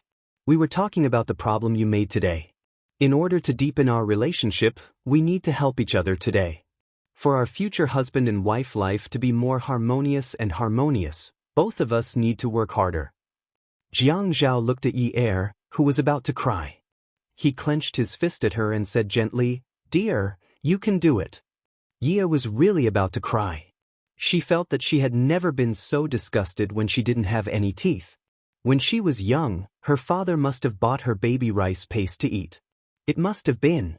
There was no doubt about it. Jiang Zhao actually wanted to chew all the vegetables and meat for her to eat. Did he want her to stop eating from now on? Didn't she just feel a little nauseous when she drank the soup? But didn't she still swallow it? Jiang Zhao, although I felt a little nauseous during the process, I still swallowed it all in the end. Isn't that right? I didn't really vomit and the process didn't matter. Wasn't your goal just to make me drink the soup in your mouth? It's already in my stomach. Yi Er patted her stomach to show that the real thing was inside. Jiang Zhao shook his head and mimicked Yi Er's pitiful look. Oh, but my goal wasn't to make you drink it. I wanted you to stop feeling nauseous. Yi Er wanted to kill someone. Can't I just drink it if I don't feel like vomiting? It doesn't matter if you drink it or not. The result I want is that you don't feel like vomiting. Jiang Zhao, you're crazy. If I don't drink it, am I supposed to keep it in my mouth forever? You can do that too, Jiang Zhao said proudly. Yi Er looked up and shouted, But I can't live like this anymore. I don't want to live like this anymore. What **t about helping each other in times of need. But you big **, you can help whoever you want. Today, I'll move out with Dad and little brother. We'll live in a small house. I don't want to live like this anymore. Jiang Zhao was stunned. The door opened with a click, and a bang was heard. It was the sound of a magnet being hit. Yun Hongwei ran into the room with Si Jie in his arms. Yi Er was so scared that he didn't dare to make a sound. He saw that his father's eyes were bloodshot. Si Jie also clenched his little fists and looked like he wanted to eat Jiang Zhao. His entire jaw was grinding. It was as if a magical beast was going to burst out of his little body in the next second. Jiang Zhao didn't know that it would be so early today. Si Jie should have arrived at 5 a.m., but it was only 3 a.m. Yesterday, he had promised his father-in-law that he would treat Yi Er well. Now, Yi Er was saying that he didn't want to live like this anymore. Jiang Zhao looked at his father-in-law and brother-in-law's expressions. His head was about to explode. It was really about to explode. Yi Er immediately started crying. He looked at Yun Hongwei and cried, "Dad, you have to be the judge." Sob, sob, sob. Jiang Zhao was very flustered. He hurriedly hugged Yi Er. "Yi Er, be good. Yi Er, don't make a fuss. Let's not make a fuss, okay?" Yi Er pushed Jiang Zhao away and ran into Yun Hongwei's arms. Si Jie ran over and hugged Jiang Zhao, then started punching him fiercely with his little fists. "Who told you to bully Yunyi? Who told you to bully Yunyi?" Jiang Zhao didn't fight back at all. Even if a child hit him, it wouldn't hurt. His muscles were tense as he looked at Yun Hongwei, who was still glaring at him. "Dad, we were just playing around." Hugged Yun Hongwei and said, "Daddy, it's not a joke. He won't let me eat sea cucumbers." "Daddy, why is he like this?" "I just want to eat some sea cucumbers, but he said that the doctor said that I shouldn't eat seafood in my medicine, so he won't let me eat it. It's been 3 hours since I took the medicine at noon, but he still won't let me eat it. He's the only one who's allowed to eat it.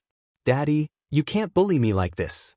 Daddy used to give me whatever I wanted to eat in the past." Yun Hongwei was stunned. Si Jie immediately stopped, turned around, and walked to Yi Er's side. He pulled her out of Yun Hongwei's arms and asked with a sullen face, "Yunyi, you're really embarrassing yourself. Aren't you ashamed of your surname?" When Yun Hongwei looked at Jiang Zhao, he was a little embarrassed. "Jiang Zhao, I'm sorry. I misunderstood just now." He turned around and started to educate Yi Er. The seemingly gentle middle-aged man was very imposing when he scolded her. "How old are you? You're going to be 20 years old soon. You've been married for so long, but you're still like a child? How can you educate your younger brother like this?" Si Jie said disdainfully, I don't want her to teach me. How can she teach me? I should be the one teaching her. Even if she can't eat sea cucumbers, she can still cause a ruckus at home. No one can do it better than her. Jiang Zhao exhaled steadily and walked over. He pulled Yi Er into his arms and rubbed her shoulders. When he saw that she was really crying, he pinched his shirt sleeve and wiped her tears. Yi Er, don't cry. Tomorrow we'll eat sea cucumbers. Tomorrow, I'll be discharged from the hospital and take you to eat sea cucumbers, okay? How about tonight? Tonight, we'll be discharged from the hospital and go eat sea cucumbers. We'll eat the best sea cucumbers in Haicheng, okay? Si Jie sighed and raised his head to look at his father. He glanced at Ira in disdain, then shrugged and pursed his lips. Look at your good daughter. Aren't you going to discipline her? Hongcha 866.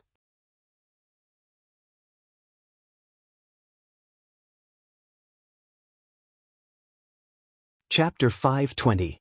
Yun Hongwei didn't think it would be easy to discipline her. He couldn't possibly pull his daughter out of her husband's arms and educate her, right? He pulled Si Jie outside.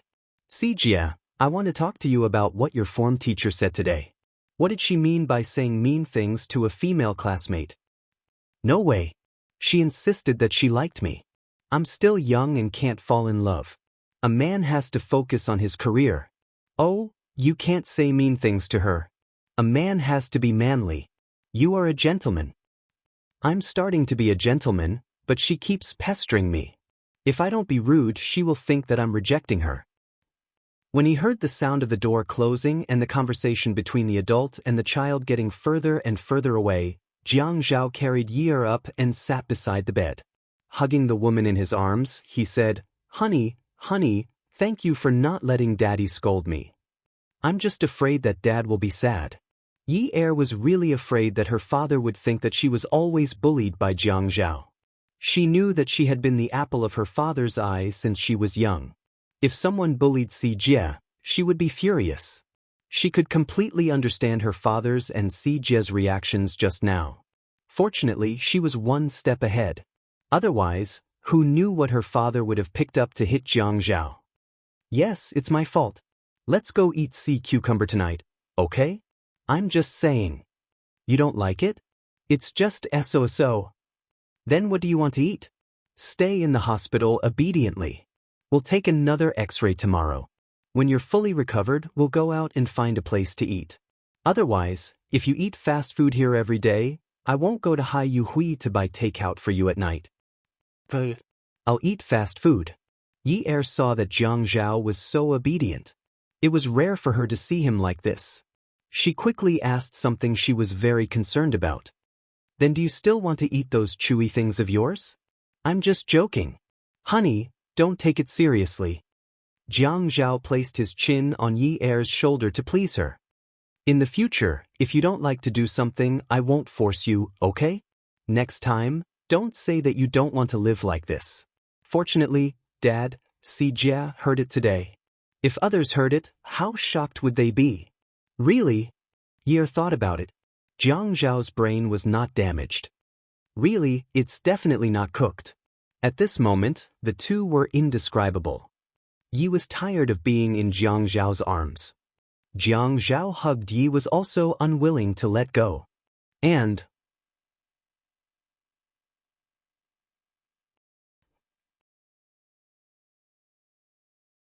Yi Er glared at Jiang Zhao and said, No, we have to do the X-ray tomorrow and make sure there's no problem at all. The man pinched the woman's waistline and rubbed it up and down.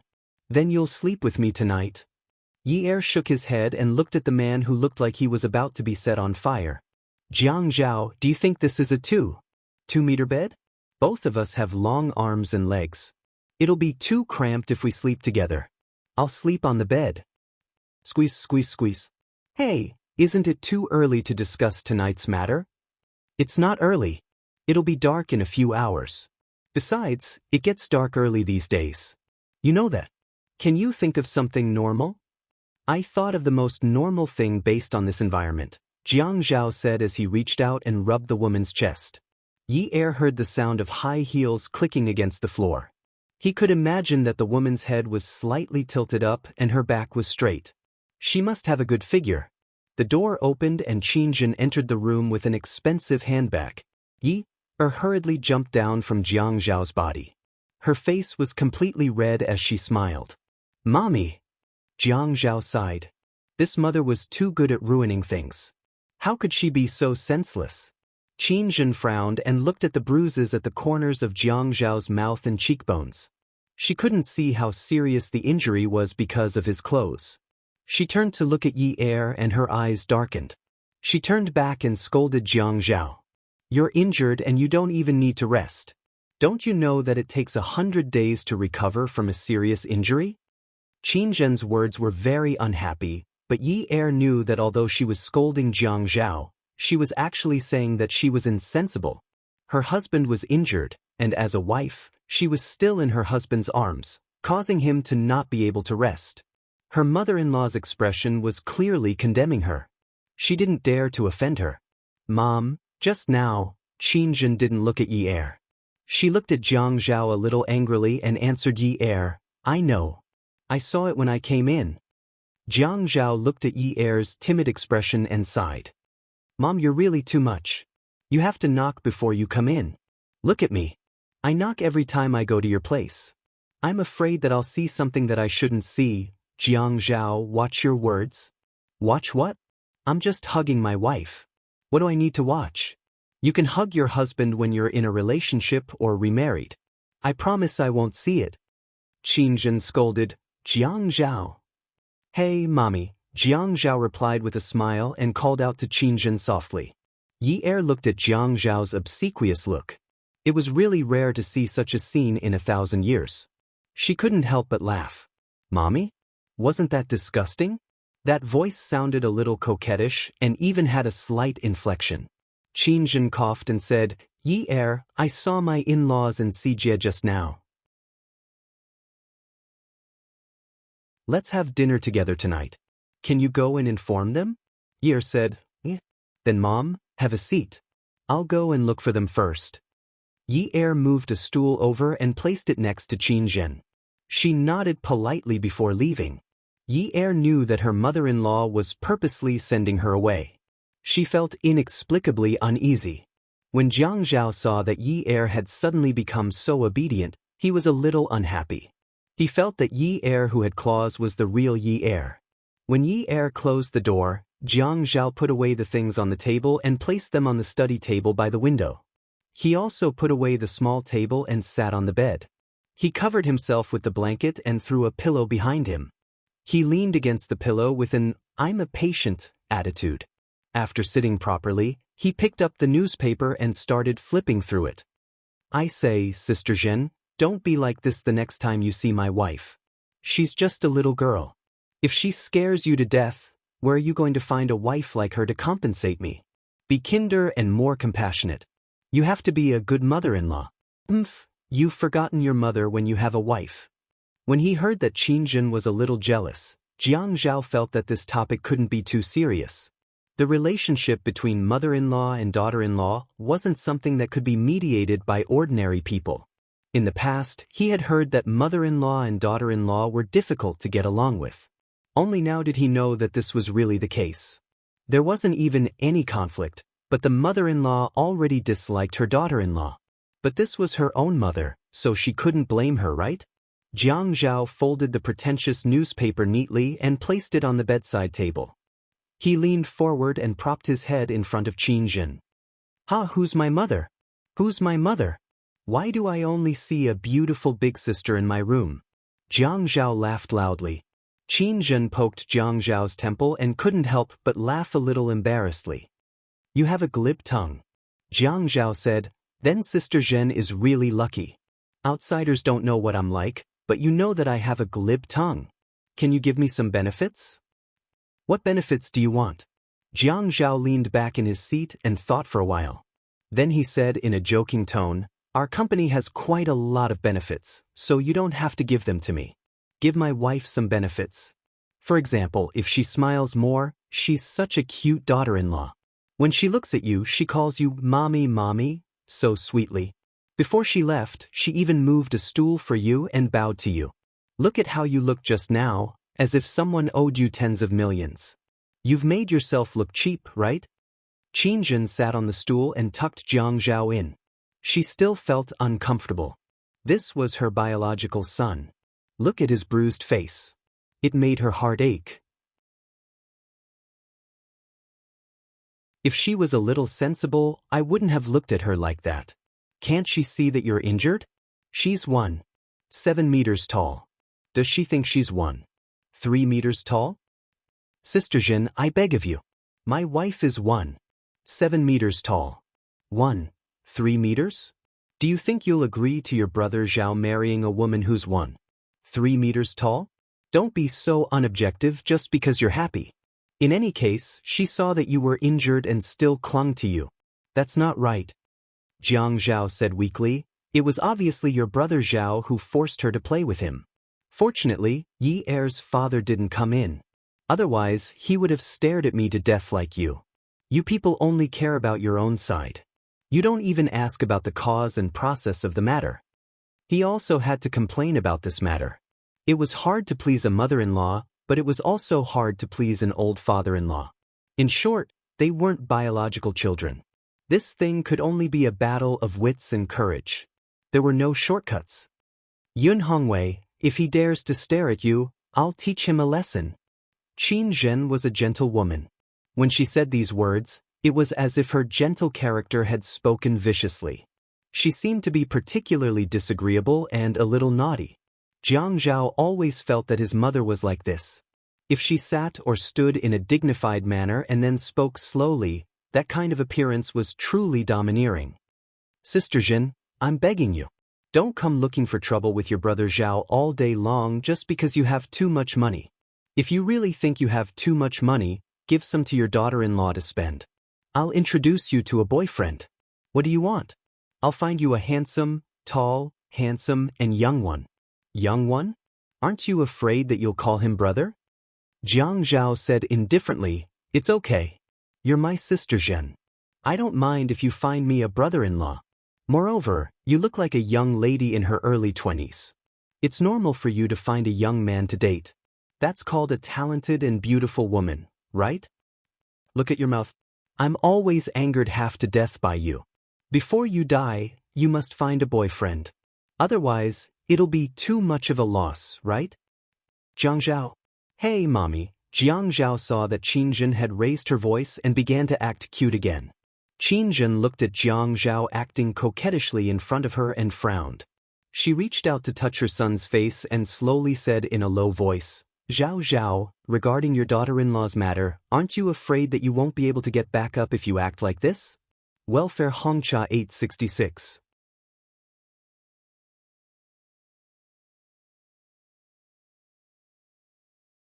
Chapter 521. Jiang Zhao knows his injuries are not serious. It's just that there are bruises on his face, and it's not suitable for him to show his face.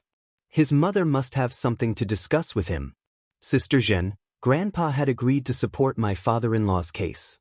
You should know about it. Qin Zhen said seriously. But you are too unreliable. There are already people pressuring you, and you still want to bail him out. Zhao Zhao, you will not be promoted to acting mayor this time.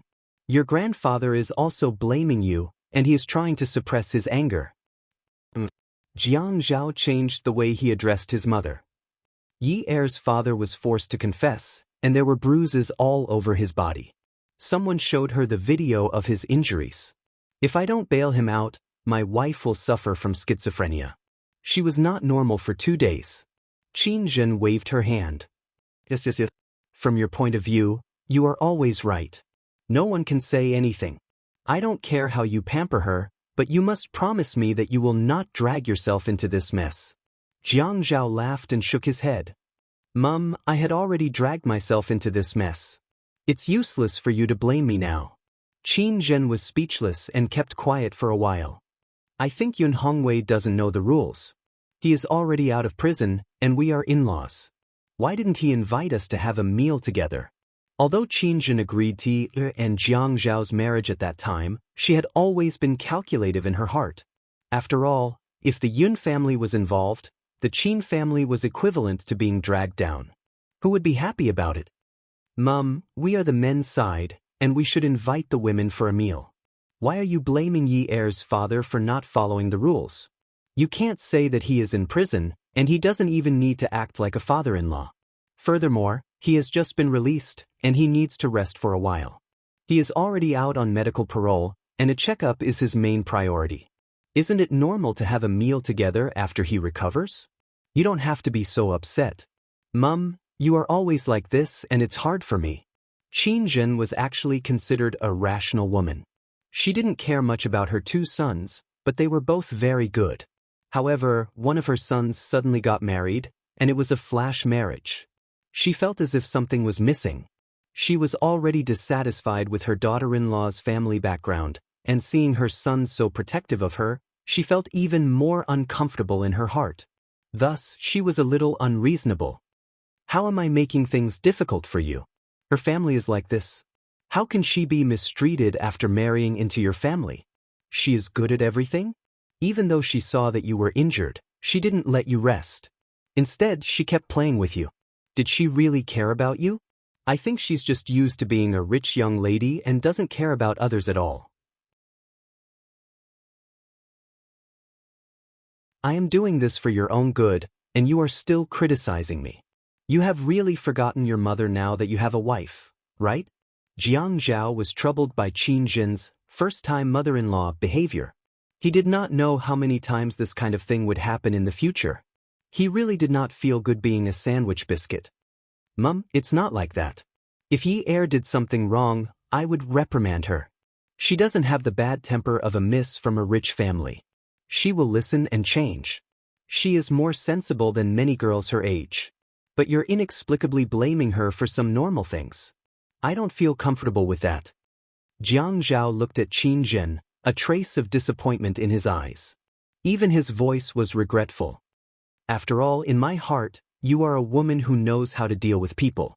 You have a good grasp of everything and you always look at the big picture. Even Grandpa said that many of my qualities are very similar to yours. I am very outstanding. You are such an outstanding woman in my heart, but you suddenly jumped out to criticize my wife. I can't accept it. She sleeps with me every day, but I didn't find so many flaws in her. Tell me, where did you find these flaws in her? Qin Zhen looked into Jiang Zhao's eyes, and her heart skipped a beat. But Mum is just complaining. She is a menopausal woman. You have to be understanding.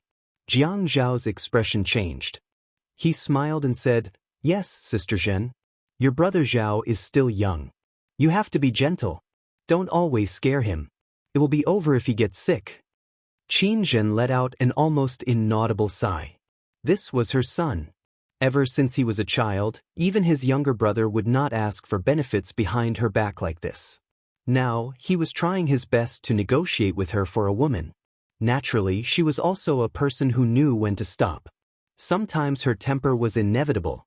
If she really thought about it carefully, she would try her best to consider her son's feelings. Otherwise, when they got married, she would not have stood out to agree. Others might not know her son, but she knew him very well. He was a bull. Among the boys in the Jiang family, Jiang Zhao and Jiang Rui were the most powerful. They were both men with 3 circles on their heads. Since childhood, they had never been quiet. The 2 younger brothers were more tolerant than the 2 older brothers. They were not like the 2 older brothers, who fought openly and secretly. No one would give in to the other. However, when they grew up, the 2 older brothers' achievements in all aspects were much more eye-catching. Brother Zhao, your sister Zhen is old. Anyway, when you do things, you should think about your sister Zhen. I haven't been eating well and sleeping well recently. Look, my crow's feet are deep. While speaking, Qin Zhen put her face in front of Jiang Zhao like a spoiled child and pointed to the corner of her eyes. Jiang Zhao kissed her and then rubbed it. Brother Zhao, it will be gone after a kiss. Sister Zhen, you are the most beautiful. Don't worry.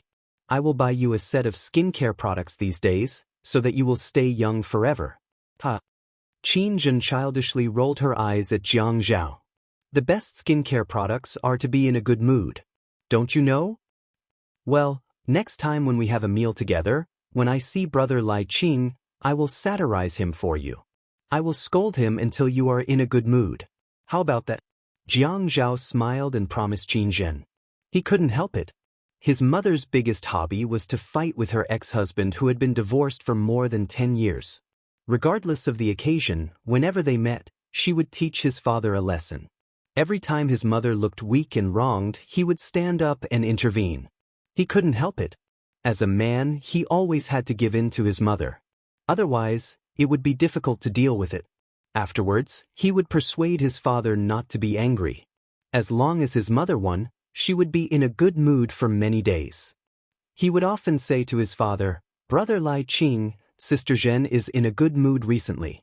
Thank you for your help. Impudent brat, be careful that I don't whip you to death. Ah, it's better if you use this method on Jiang Feng. You know that I will run away." Ha. In the hospital's parking lot, a black Audi drove into Jiang Zhao's car. The driver was Lu Cheng, who was talking on the phone with a Bluetooth headset. After hanging up the phone, the car had just stopped. He reached out and took a craft paper folder from the passenger seat.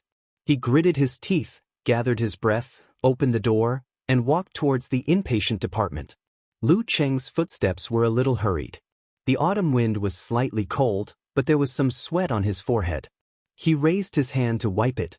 Lu Cheng's heart beat faster. When he came out of the elevator and walked to the corridor, he saw a family of 3 playing in the smoking area. Yi Er, Yun Hongwei, and Si Jie. Yi Er frowned and was about to turn his head away when he saw Lu Cheng. Lu Cheng. Yi Er walked over and looked at the folder in Lu Cheng's hand. "You're looking for Jiang Zhao to send some documents?" Lu Cheng tightened his grip on the folder.